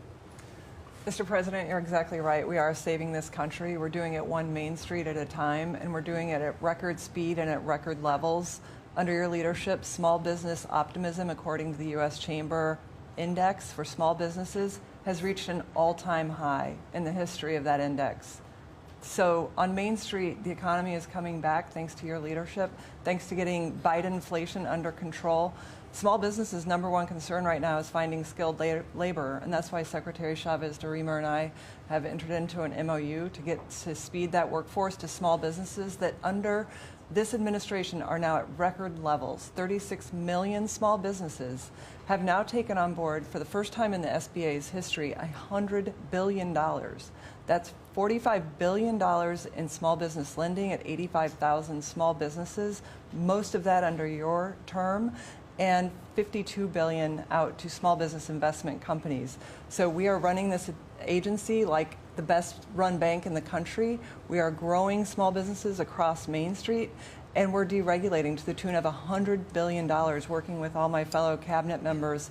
And thank you for putting together the best cabinet in history. Iron sharpens iron, and thank you for bringing such a strong leadership group together. And then finally, I've walked factory floors from Alaska to Maine, and the workers, the small businesses, most manufacturers in this country are small businesses, 600,000 of them.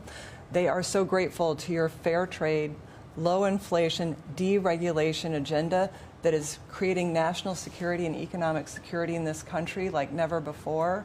And so I want to also finally thank you for bringing faith back to the White House, to this administration. I want to thank Brooke for hosting the Cabinet Bible Study and invite everyone tomorrow to Bible study and making this country something that we can be so proud of under your leadership.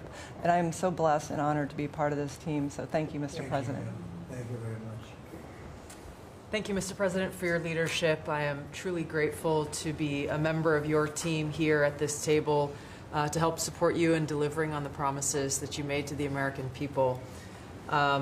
You came in with a very clear mandate of taking on the rampant weaponization, politicization of the intelligence community and federal law enforcement, experiencing yourself, the deep state abusing their power as they have against you, your family, and so many of the American people.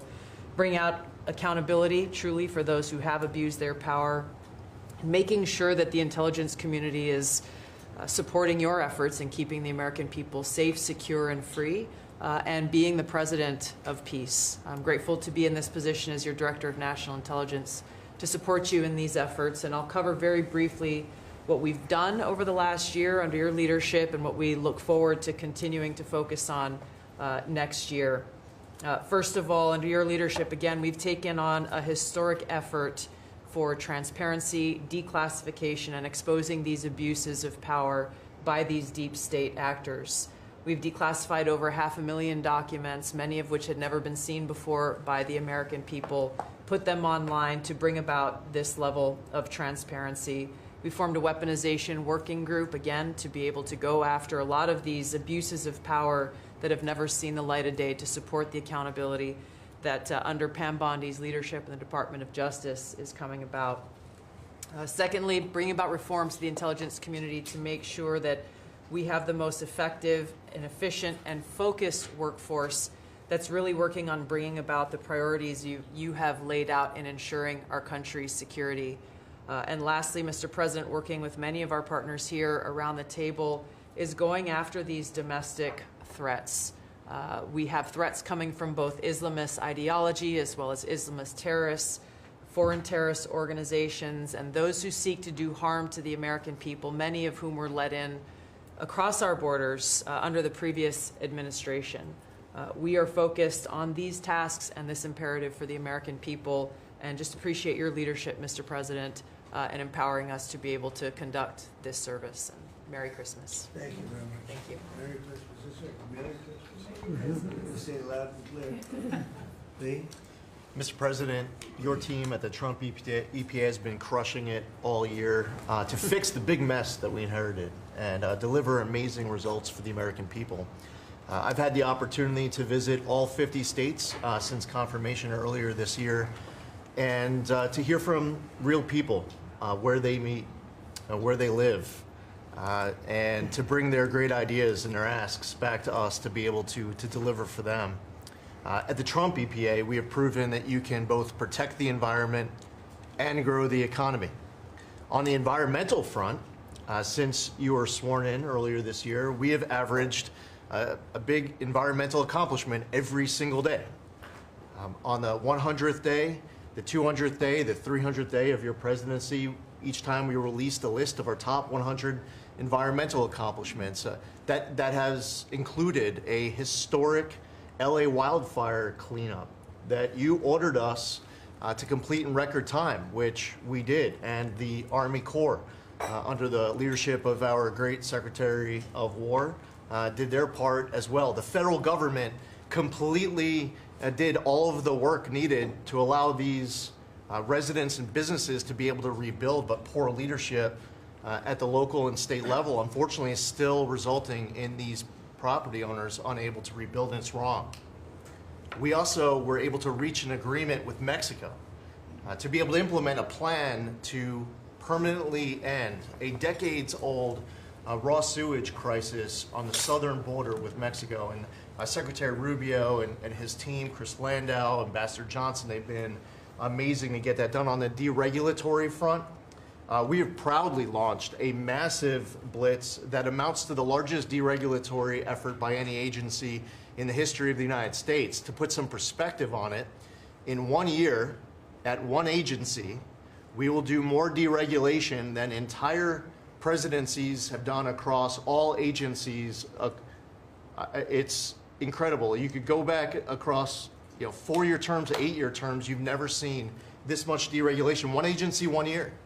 In fact, when finalized, the proposed rescission of the 2009 Obama EPA endangerment finding amounts to the largest deregulatory action in the history of the United States of America. From fixing the agency's definition of waters of the United States, which is important for our farmers, our ranchers, and other landowners, to the effort to end electric vehicle mandates and promote consumer choice, eliminating regulations designed to eliminate entire sectors of our energy economy. We're thinking big and we're delivering big.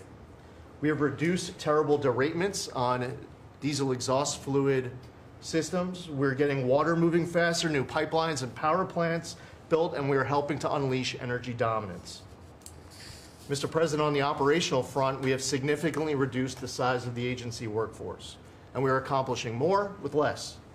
It's all about priorities, and our focus is on fulfilling our statutory obligations, helping to fast-track project approvals that were taking way too long, and closely following the law, as well as key Supreme Court decisions like Loper-Bright that overturned the Chevron doctrine. We inherited massive backlogs that we have been eliminating all year long. We've been implementing your executive order to end COVID-era remote work. We consolidated real estate, canceled expensive media subscriptions, and closed a Biden EPA museum that none of you knew even existed. I'm sure none of you actually visited. To put it another way, in 2024, the Biden EPA obligated and spent over $60 billion in 1 year, an agency with an operational budget of about $10 billion a year. In their own words, caught on camera, they were tossing gold bars off the Titanic. wasting precious tax dollars to pay off well-connected Obama and Biden officials. And they were doing it without any apology or regret. The Biden EPA, in fact, was amending grant agreements just days before you came into office to reduce agency oversight. But this year, 2025, at the Trump EPA, similar theme that you'll hear from everyone around this table. With our actions canceling wasteful grants and implementing other measures just mentioned, we have saved $30 billion. They spent over $60 billion. We have saved over $30 billion. The bottom line, by the way, is that the Green New scam is dead. It's a new day at the EPA where we will protect the environment and grow the economy. We will deliver on the Trump mandate every day. And we will fight with just one constituency front of mind, and that is the American people. Thank you, Mr. President, for being willing to take a bullet for this country. And if you were to ask me what I'm grateful for, whether it's a Thanksgiving, it's a Christmas, a Hanukkah, a New Year's, any time of year, the fact that this president, after 4 years serving in office, he could have just left it in the rearview mirror and went on to really enjoy retirement. But he is willing to take a bullet for all of you tuning in at home because he believes in this flag, our freedom, our liberties, and to save the greatest country in the history of the world. So I'm grateful this holiday season for you, Mr. President. You're willing to take a bullet for all of us, and by all of us, it's the American public. Thank you. Mr. President, good morning, everyone. Well, in spite of the fact that your charge to me is to fire myself, we've really been incredibly hard at work making sure that we can return education to the states. And as I sit and listen to all the emergencies that we are addressing in this country, from the economy to our borders to everything that we're doing, I would say, sir, that if we do not fix education in our country with this hard reset that you are expecting, I think the greatest national emergency we could face is our education. Because if we are not going to educate our children, we're going to continue to fall behind the rest of the world. When there are only 30% of 12th graders, 8th graders, and 4th graders that can read at proficiency level, that is an incredibly harsh statement to make about our country. And you told me when you first were elected president, and you looked at, I think, right after you took office, the first NAEP scores, which is the nation's report card, came out and showed how far down we were in educational proficiency in our country.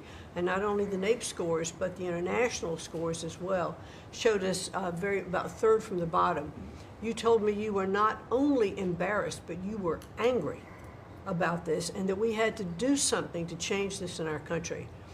And we took a hard look at it, and you absolutely said the bureaucracy of education in Washington is keeping its thumb on preventing growth, what we should have, because it's best handled at the state level. Letting states put their programs in place, and some states are going to do it a lot better than others. But it's not going to happen from Washington, D.C. And when I hear things like, well, with no disrespect to any other country in the world that have really great programs, Germany, Sweden, Norway, I hear about this all the time. Point of fact is, they're this big. The United States is this big. We can't do it from Washington, D.C. It has to be done at the state level. So what we've been doing, as Lori brought up, Secretary of Labor brought up, we have a great working relationship. We have already signed and implemented one MOU or interagency agreement to handle the WIOA program and the Perkins grants to make sure it works. I call these, these are programs, pilot programs that we're putting out there. And if these are going to work, we will be able to permanently transfer these programs to other agencies. They're working like a charm. We've taken some of our best people in education. It still operates under the budget of the Department of Education and under the management of the Department of Education, but working with Lori's personnel. And when I hear pushback on that to say, well, how can this possibly work to take education and put it in labor? Let's be efficient. One example, in order to draw down on a lot of the grants that they are helping us with, we're using their grant system. The grant system at the Department of Education is like held together with bubble gum and rubber bands. And it did not interact with any other agency. Now, we have this really smooth operation already in labor.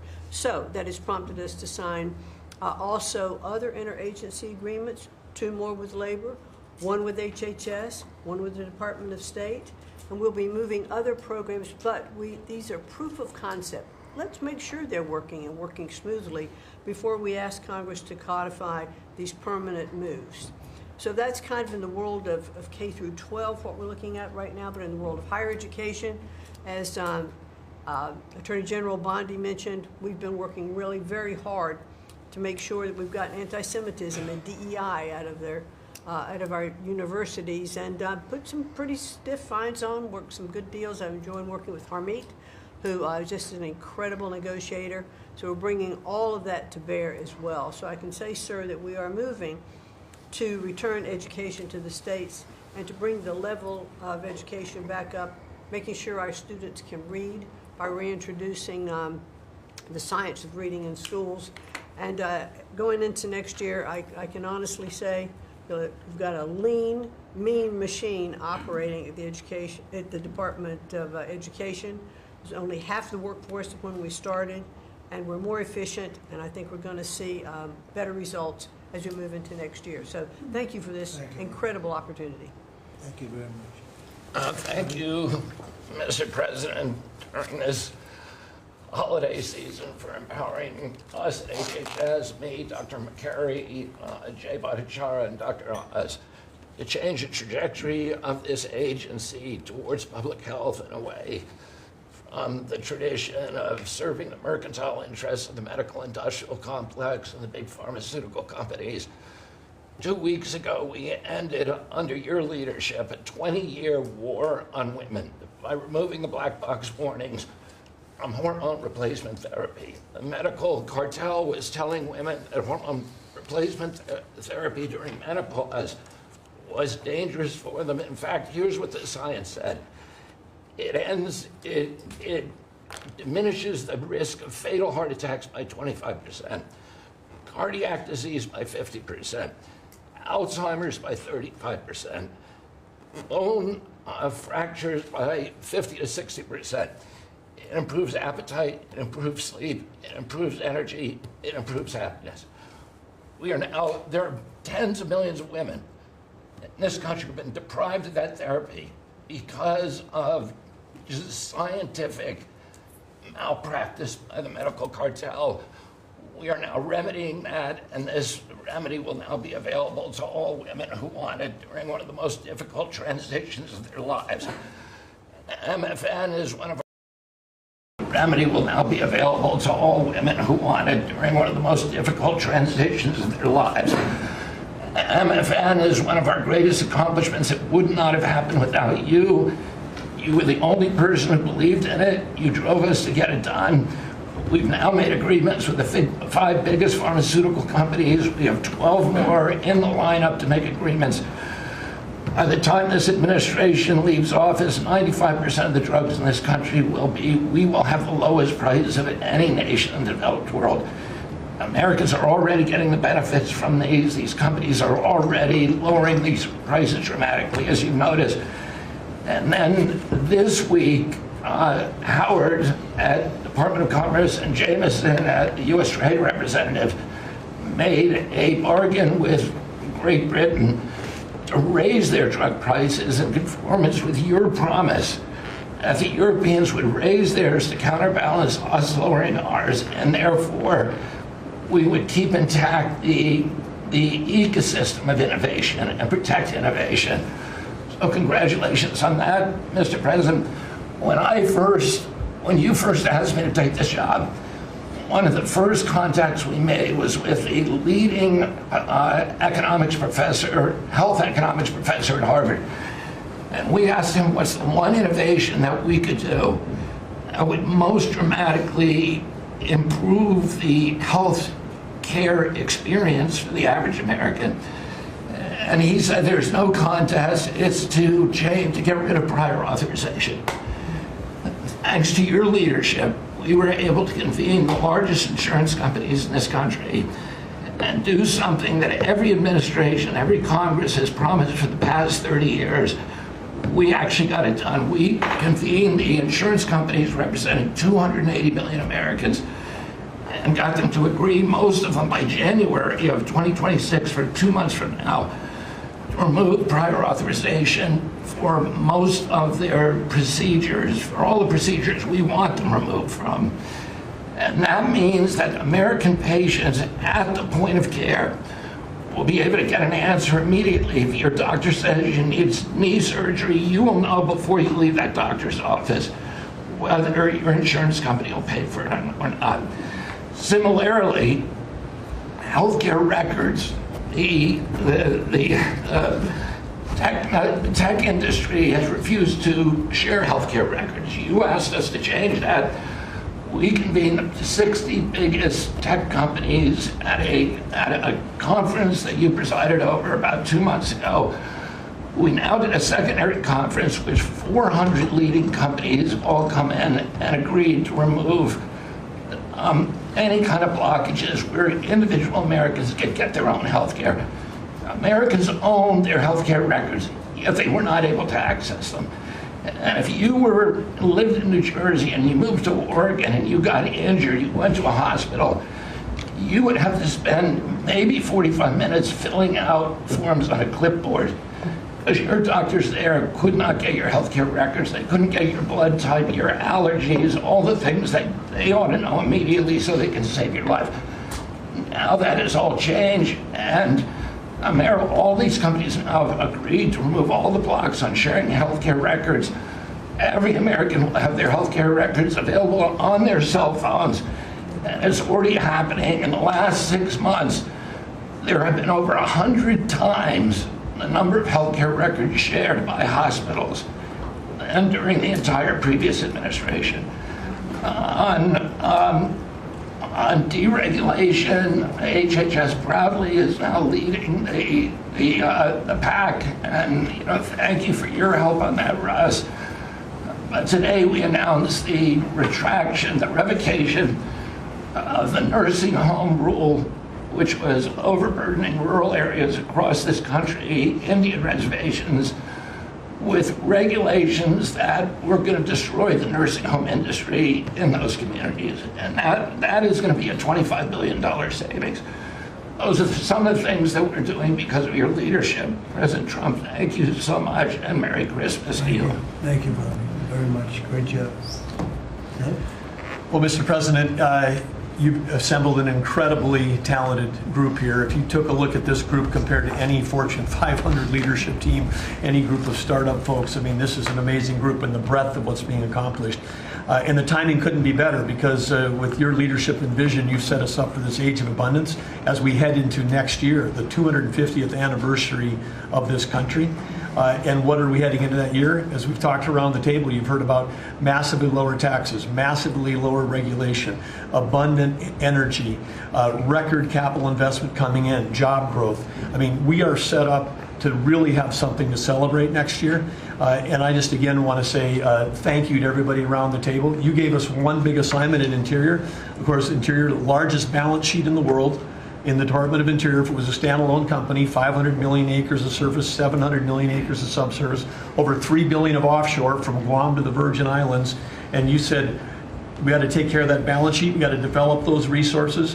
And what have we done across that? Producing record amounts of oil, record amounts of gas. And again, we set out with a goal, energy diplomacy, sell energy to our friends and allies. We're exporting a record amount of energy to all of our friends and allies around the world. That's helping do that. And you're giving a gift to America as we head into this. You're giving us peace abroad, and you're giving us prosperity at home. That bodes so well for our country. One small little gift that we're giving to all Americans from one teeny part of Interior, which is the national parks, is that not only are we keeping prices low for all American citizens, offering 10 free days for our national parks next year to coincide with our holidays, but also a $100 surcharge for non-residents. That is going to raise hundreds of millions of dollars for helping restore and preserve all of our best parks. So as we close out with it, I want to also say a big celebration going on here in Washington, D.C. We've been thrilled to be part of the National Park Service, the U.S. Park Police, part of this great effort across a number of us on making D.C. safe and beautiful. This will be the safest and most beautiful capital in the world. We are doing so many things, whether it's hundreds of homeless camps, thousands of graffiti sites, cleaning up ponds and fountains, preparing this thing. The United States is never going to be performing better economically. It's never going to be looking better, just like the White House has never looked better, all because of your vision and leadership. So again, thank you, sir. You've given an incredible Christmas gift to Americans by setting us up for an incredible 250th anniversary. That's very nice. Thank you, Ted, very much. Marco? Well, thank you, Mr. President. First of all, this is a very talented team, as you've seen, and as you know, because you picked every single one that's on. You deserve tremendous credit for doing that. It's an honor to be in this role. It's also an honor to be involved in and be a witness to what I believe is the most transformational year in American foreign policy since the end of the Second World War, at least. And it's transformational because for the first time in a long time, we have a president who basically puts America at the forefront of every decision we make in our relations with the world. And that may sound weird to people, like, of course you always do. No, that hasn't always been the case until about a year ago. And I think we've all witnessed in our own respective spaces how in every interaction the president has with the world, the goal he has in mind is very simple. Does what you want us to do, or is it what or is it going to make us stronger? Is it going to make us richer? Is it going to make us safer? If it is, he's for it. If it's not, he's against it. If something's going to make America weaker or poorer or less safe, the president's going to be against it. And every single thing he has done in our foreign policy has been driven by the American people in mind. And I can go down the list. Why has he focused on mass migration? It's very simple, because no country is safe if you can just walk in without us knowing who you are into your country. We've seen the destruction that that's wreaking, not just in our own country, but the impact that it's having in Europe and in many other parts of the world. You talk about trade deals and the trade situation it's been involved in. People, all this reporting on it. It's very simple. The president views the last 40 years as an era of which American workers and American farmers have been ripped off. They've been ripped off, and what he's saying is we want to have trade with the world, but it has to be a trade in which American businesses and American workers and the products they make and what American farmers grow and produce has a fair shot to be sold around the world. On issue after issue, that's been the case. You talk about foreign aid reforms. This is not our money. This is taxpayer money. When the president has said is we're going to do foreign aid, but we're going to do foreign aid for countries that are aligned with the United States and in a way that doesn't waste the taxpayers' money. Mr. President, you deserve tremendous credit for that. Many of us, the Vice President, by the way, I want to acknowledge, has played an extraordinary role in our foreign policy, and he too has been a witness to all of this as it's been occurring, and he's been a big part of it as well. You talk about NATO. The president's not against NATO. He went to NATO and basically said, look, you guys, we're paying all the money, and he got them to do the 5% commitment, which everybody said was never going to happen, it was impossible. Everything this president does is driven by the American people. Whether you don't have to agree with the actual move, but understand the motivation. The motivation is always you, the American people, and what's good for you, for your family, for the country, and for our economy. But the president is also committed to peace in a way that all of us have seen. He achieved in Gaza, and he does it, by the way, not just because he hates war and he thinks wars are a waste of money and lives, but because he's the only leader in the world that can. No other leader in the world could have pulled off what happened in Gaza. And I can tell you, I can't get into the details. The Vice President knows what I'm talking about. That deal doesn't happen without the president's direct interaction with the leaders that were involved in this decision making. And everyone said that deal couldn't hold. And then the president shepherded through the United Nations of all places to get a global coalition of countries to line up behind the peace deal, behind the border peace. And it's still, every day is a challenge, but it's been driven personally by the president. It's the reason why we're involved in this whole Ukraine-Russia conflict. That's not our war. It's not the president's war. This war started, it never would have happened if you'd been president. But this war is going on, and the president is trying to end it, not because, listen, we got a million things to focus on in the world as a country, but he's the only leader in the world that can help end it.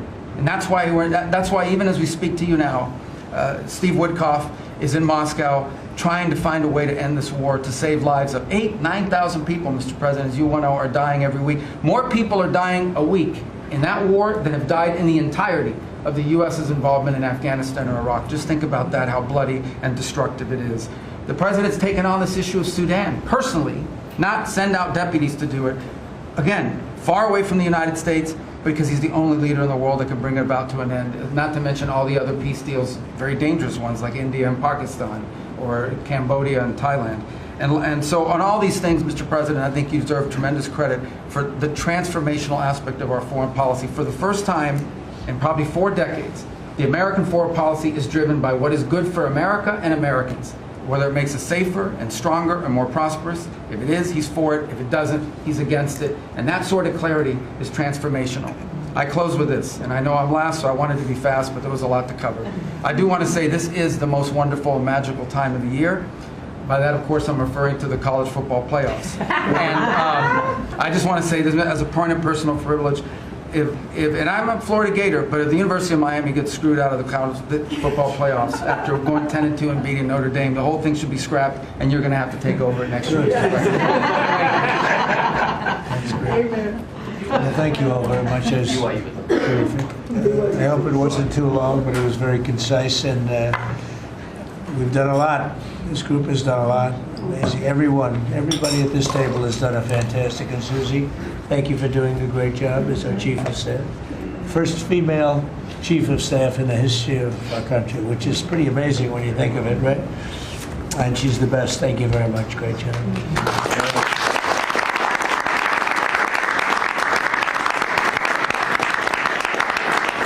So after that, do you want to ask any questions? Mr. President, there's been a lot of speculation about who the next Fed chairman could possibly be. You said you have somebody in mind. How many names were you given on the final list? And does that person currently work on the board of the Federal Reserve? Well, I'd say that we probably looked at 10. Then Scott interviewed some people that I didn't know, but he knew. And a lot of people were involved in the process, actually, and Howard was involved. But I think we probably looked at 10, and we have it down to 1. Can you answer this? I want to ask you about Elon Musk, if I could. You talked about Elon Musk. You had him in dinner here in the White House. Is he now back in your circle of friends?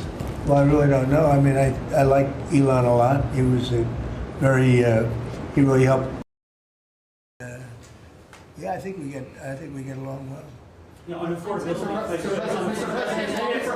President, you finish up. One more, yeah. When you talk about affordability, is going forward, are the American people, do you believe, getting impatient with the reforms that you're making? They've talked about it's about. No, I think they're getting fake news from guys like you. Look, affordability is a hoax that was started by Democrats who caused the problem of pricing, and they didn't end it. Look, they lost in a landslide. We won every swing state. We won the popular vote. We won everything. You take a look at districts. It was 2,750 to 500, 525, because that was an affordability problem. We brought it down. Look at energy. Look at the gasoline price. It's like the simplest, and it's the biggest, because if energy comes down, everything comes down. That's the way it works. We're going to be at 250. You said 199 in some places in the country, right? You said it. I didn't say it. And they won't check you. They'll check me. So, I'd like to use your number. 199 a gallon. Unthinkable.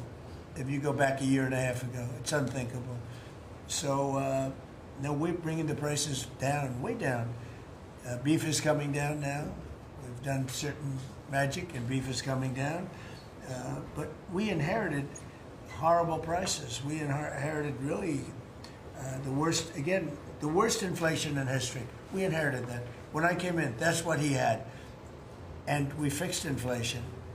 And we fixed almost everything, if you want to know the truth, including 8 wars. We got 1 to go, but including 8 wars. But when they always say, I watched today where they have a race going on right now in Tennessee, and this woman goes, affordability, affordability.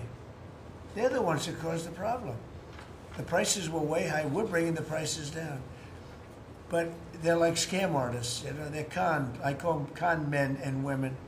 They come out, they say affordability, like, oh, I see prices. We're going to get prices down still further. But we brought them down from the prices they cost. The reason that they had the highest inflation in the history of our country is because they had the highest prices. But we brought them down, and now we have normal inflation. Mr. President, thank you so much for taking questions with your assembled cabinet.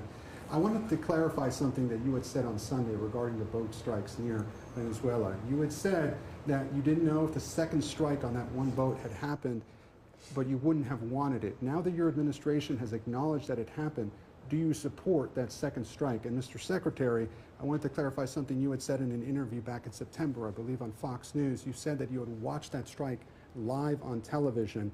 In real time, did you know that there were survivors after the initial strike? Well, look, all I know is this. Every boat that you see get blown up, we save 25,000 on average lives, 25,000 lives. They've been sending enough of this horrible fentanyl and other things like cocaine and other things, but fentanyl right now is the leader of the pack, to kill our entire nation. The head of a pin can kill somebody. It's very dangerous stuff. I know so many people where their sons were drug addicts. They had one little sample, and they died. They died. They couldn't believe it. As far as the attack is concerned, I still haven't gotten a lot of information because I rely on Pete. But to me, it was an attack. It wasn't one strike, two strikes, three strikes. Somebody asked me a question about the second strike. I didn't know about the second strike. I didn't know anything about people. I wasn't involved in it. I knew they took out a boat. But I would say this, they had a strike. I hear the gentleman that was in charge of that is extraordinary. He's an extraordinary person. I'll let Pete speak about him. But Pete was satisfied. Pete didn't know about second attack having to do with two people. I guess Pete would have to speak to it. I can say this, I want those boats taken out. And if we have to, we'll attack on land also, just like we attack on sea. And there's very little coming in by sea. I think we've knocked out over 90% of it. There's very little, and I understand that. There's very little. We're saving hundreds of thousands of lives with those pinpoint attacks. It's an amazing thing when you see a boat going along, and a lot of the press would like to say they're not, you see the boat, they're not maybe drugs. You see these boats. First of all, who has 5 engines on the back of a boat going in weird directions and loaded up with lots of white containers? They're bags of things. No, they've done an amazing job, and Peter's done an amazing job. Pete, you could probably better answer the question. No, you're spot on, sir. I think you got to start with the baseline, which Marco laid out, everybody's laid out. We've got 20 million people invading our country over 4 years. We don't know where they're coming from. That includes Tren de Aragua and cartels and violent criminals. They bring drugs, and you mentioned it, Mr. President, poisoning, an intentional poisoning of the American people, killing hundreds of thousands of Americans. So the president had the courage to designate these cartels as designated terrorist organizations. Now, a number of us here served in the military and spent 20 years fighting terrorists like Al-Qaeda and ISIS on the other side of the world. How do you treat Al-Qaeda and ISIS? Do you arrest them and treat them, pat them on the head and say, don't do that again? Or do you end the problem directly by taking a lethal, kinetic approach? And that's the way President Trump has authorized the War Department to look at these cartels. And I wish everybody could be in the room watching our professionals like Mitch Bradley, Admiral Mitch Bradley, and others at JSOC and SOCOM and other commanders. The deliberative process, the detail, the rigorous, the intel, the legal, the evidence-based way that we're able to, with sources and methods that we can't reveal here, that make sure that every one of those drug boats is tied to a designated terrorist organization. We know who's on it, what they're doing, what they're carrying. All these white bales are not Christmas gifts from Santa. This is drugs running on 4-motor fast boats or submarines that we've also struck. No one's fishing on a submarine. And I have empowered them to make that call. Now, the first couple of strikes, as you would, as any leader would want, you want to own that responsibility. So I said, I'm going to be the one to make the call after getting all the information and make sure it's the right strike. That was September 2nd. There's a lot of intelligence that goes into that, building that case and understanding that, a lot of people providing information. I watched that first strike live. As you can imagine, at the Department of War, we got a lot of things to do. So I didn't stick around for the hour and 2 hours, whatever, where all the sensitive site exploitation digitally occurs. So I moved on to my next meeting. A couple of hours later, I learned that that commander had made which he had the complete authority to do, and by the way, Admiral Bradley made the correct decision to ultimately sink the boat and eliminate the threat. He sunk the boat, and eliminated the threat. And it was the right call. We have his back. And the American people are safer because narco-terrorists know you can't bring drugs through the water and eventually on land if necessary to the American people. We will eliminate that threat, and we're proud to do it. So you didn't see any survivors, to be clear, after that first strike? You personally? I did not personally see survivors, but I stand, because the thing was on fire. It was exploded in fire, smoke, you can't see anything, you got digital. This is called the fog of war. This is what you in the press don't understand. You sit in your air-conditioned offices or up on Capitol Hill and you nitpick and you plant fake stories in the Washington Post about kill everybody, phrases on anonymous sources not based in anything, not based in any truth at all. And then you want to throw out really irresponsible terms about American heroes, about the judgment that they made. I wrote a whole book on this topic because of what politicians and the press does to warfighters. President Trump has empowered commanders to do what is necessary, which is dark and difficult things in the dead of night on behalf of the American people. We support them, and we will stop the poisoning of the American people. And Mr. Secretary, on the second strike, you said it happened more than an hour after the first. Did I hear it correctly? I couldn't tell you the exact amount of time. Minutes, or you went off the room, is what you're saying. I already stated my answer quite clearly. So remember this, we lost last year, I think it was more than that, but you know, people don't like saying it because they always said 100,000, 115,000, numbers we've been hearing for years. So we lost last year more than 200,000 people, dead people, ruined families beyond the 200,000. And those 200,000, that family will never be the same. But these people have killed over 200,000 people, actually killed over 200,000 people last year. And those numbers are down. Those numbers are down. They're way down. And they're down because we're doing these strikes, and we're going to start doing those strikes on land too. You know, the land is much easier. It's much easier. And we know the routes they take. We know everything about them. We know where they live. We know where the bad ones live. And we're going to start that very soon too. Mr. President, thank you so much, Mr. President. You know what, when we start that, we're going to drive those numbers down so low. And then you're going to have families be able to live without the fear of their son or daughter just having a pill to have a little fun and ending up dying within a period of 60 seconds, right?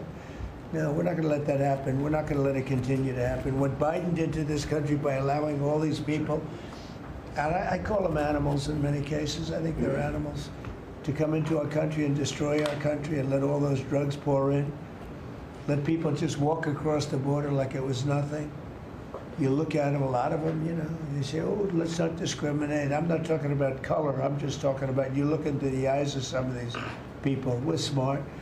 And you see a killer. Come on in. Just come on in. 11,888 murderers. Many of them committed more than one murder. He allowed them into our country, totally unvetted, totally unchecked.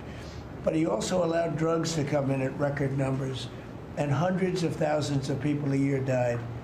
And we're taking those son of a bitches out, yeah. Thank you so much, Mr. President, for taking our questions. I think this is the most transparent administration I ever seen. I'm impressed by these people.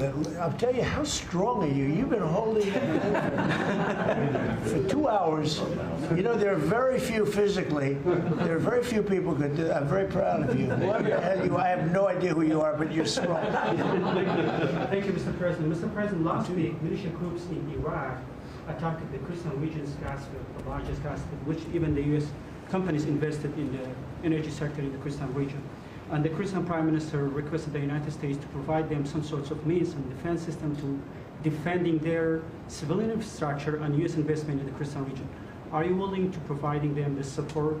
And if I had this question, tomorrow the United States is going to open and integrate one of the... Can you speak louder? Yeah, of course. Is that possible? You're the most gentle, beautiful voice, but you're a very gentle person. Go ahead. Just take fewer words and louder. Yeah, sure. I will repeat my first question. Last week, the Iraqi militia groups attacked one of the largest gas fields in the Kurdistan region of Iraq, which even the U.S. companies have invested in these gas fields. Yeah. And then, are you from Iraq? I'm from Kurdistan, Iraqi Kurdistan. Okay. Yeah. Working for Ruda Media Network. And the Kurdistan region prime minister, he requested the United States to providing them some sorts of defense system to defending these gas builders and U.S. investment in the Kurdistan region. Are you willing to helping them? Well, we're going to look at it. I heard about it, and I'm hearing about it more now, frankly. It wasn't at the top of my list. It's a very unusual question, I think, but I assumed you're from the area, and to you it's a very important question, and to me it is also, because people are being killed. I will say this, Iraq has been much different in terms of us than they were prior to us taking out the nuclear capability of Iran. You know, Iran has gone down many, many steps in terms of its fear factor. They were the bully of the Middle East, and they're really not the bully of the Middle East anymore. And Iraq was being bullied by Iran. You know, we had a president that thought it was brilliant to blow them up, and they blew them up, and all of a sudden, instead of having a power that was basically equal to Iran, they had Iran ruling the Middle East for a long period of time. But Iraq, from the day we hit them with those B-2 bombers and knocked out and obliterated, because CNN said, well, maybe it wasn't total obliteration. Well, it turned out it was totally obliteration. It was every single one of those missiles hit its target. It was actually amazing, but it was wiped out, totally wiped out. I will tell you, Iraq has been a much friendlier place. They talk to us. The Prime Minister actually nominated me along with about 78 other countries for the Nobel Prize. I'm the only one that was nominated by almost 100 countries that didn't get it. But that's okay. But I saved a lot of lives. I saved a lot of lives. But Iraq nominated us for the Nobel Prize, and that was a great honor. You know, we didn't expect that from Iraq. Iraq has been a much different place since the taking out of Iran the nuclear capability. Yeah, let's get to another question.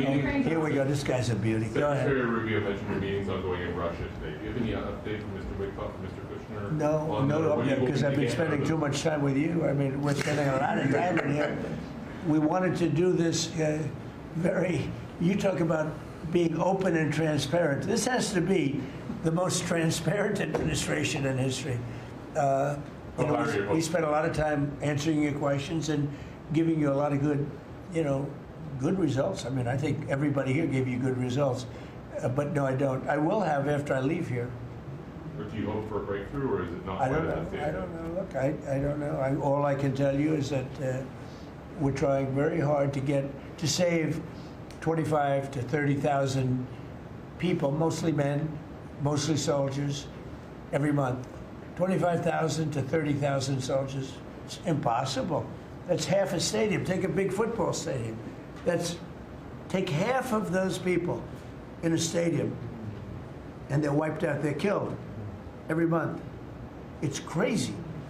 That war is crazy. It would have never happened with me, and it didn't happen for 4 years. And you just mentioned potential land strikes. Can you elaborate anything on that? I'll elaborate. If they come in through a certain country or any country, or if we think they're building mills for whether it's fentanyl or cocaine. I hear Colombia, the country of Colombia, is making cocaine. They have cocaine manufacturing plants, okay? And then they sell us their cocaine. We appreciate that very much. But yeah, anybody that's doing that and selling it into our country is subject to attack. So not necessarily just Venezuela? No, not just Venezuela, no. Venezuela's been very bad. Venezuela's been really bad in something else, probably worse than most, but a lot of other people do it too. They would send murderers into our country. They would empty their jails into our country. They sent people into our country that we don't want. They sent their drug dealers and their drug people into our country. They sent people from their mental institutions into our country, and we're getting them out. That was bad. That was real bad. And they also sent drugs. Yeah. On Tim Walz, Mr. President, do you think he should resign over the fraud scandal in his state? And who should? Tim Walz, over the fraud scandal in his state. Look, I think the man's a grossly incompetent man. I thought that from the day I watched J.D. destroy him in the debate. I was saying, who was more incompetent, that man or my man? I had a man and he had a man. They were both incompetent, and I had a man and a woman. I thought she was very incompetent too, but now she's leading the field, and I think she's leading the field in this for the nomination. Anyway, look, That's up to them. That's up to the Democrats. You know, the problem with them is they have really bad policy. And I'm not going to say what it is because I don't want them to change it necessarily. Because I want to run against it, whether it's not going to be me, it's going to be somebody that's going to probably sitting at this table. Could be a couple of people sitting at this table. Could be a couple of people running together sitting at this table, you know. But I want them to win because we've done a great job for this country, and I want that to be carried forward. And you know, I think we have a tremendous bench, really a tremendous bench. But no, I think that Waltz is a grossly incompetent man. There's something wrong with him. Okay, there's something wrong with him. And when you look at what he's done with Somalia, which is barely a country, you know, they have no anything. They just run around killing each other. There's no structure. And when I see somebody like Ilhan Omar, who I don't know at all, but I always watch her for years. I've watched her complain about our Constitution, how she's being treated badly. Our Constitution, the United States of America, is a bad place. Hates everybody, hates Jewish people, hates everybody. And I think she's an incompetent person. She's a real terrible person.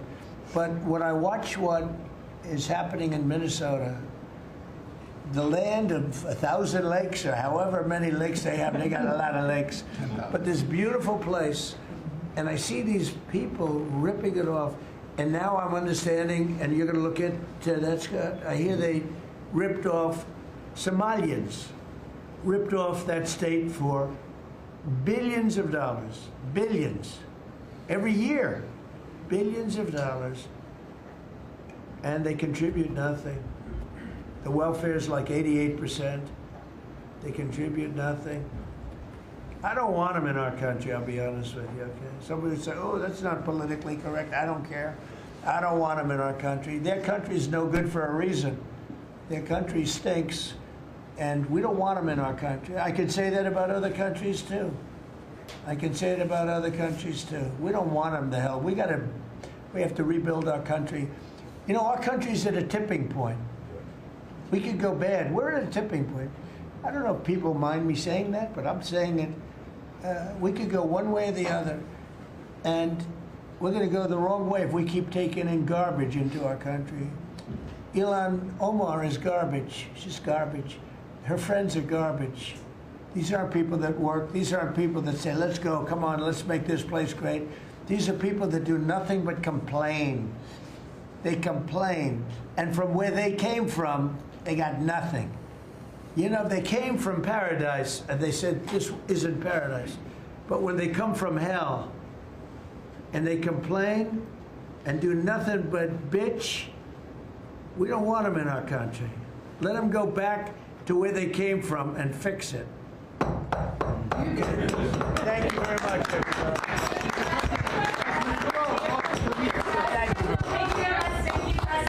Mr. President, has Maduro offered to leave? Yes. Come this way. Come. Thank you, Press. Thanks, guys. Thank you. Thank you, Press. Let's go. Thank you. I'm waiting for her. Thank you.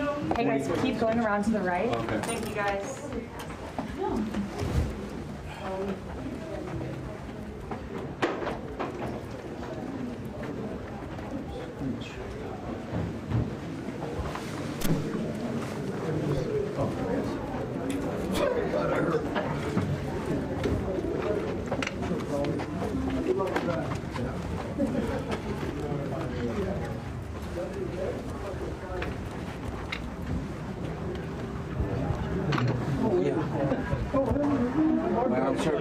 My arm started to cave and I had to shift up. Pictures you took of Mark getting his shout out.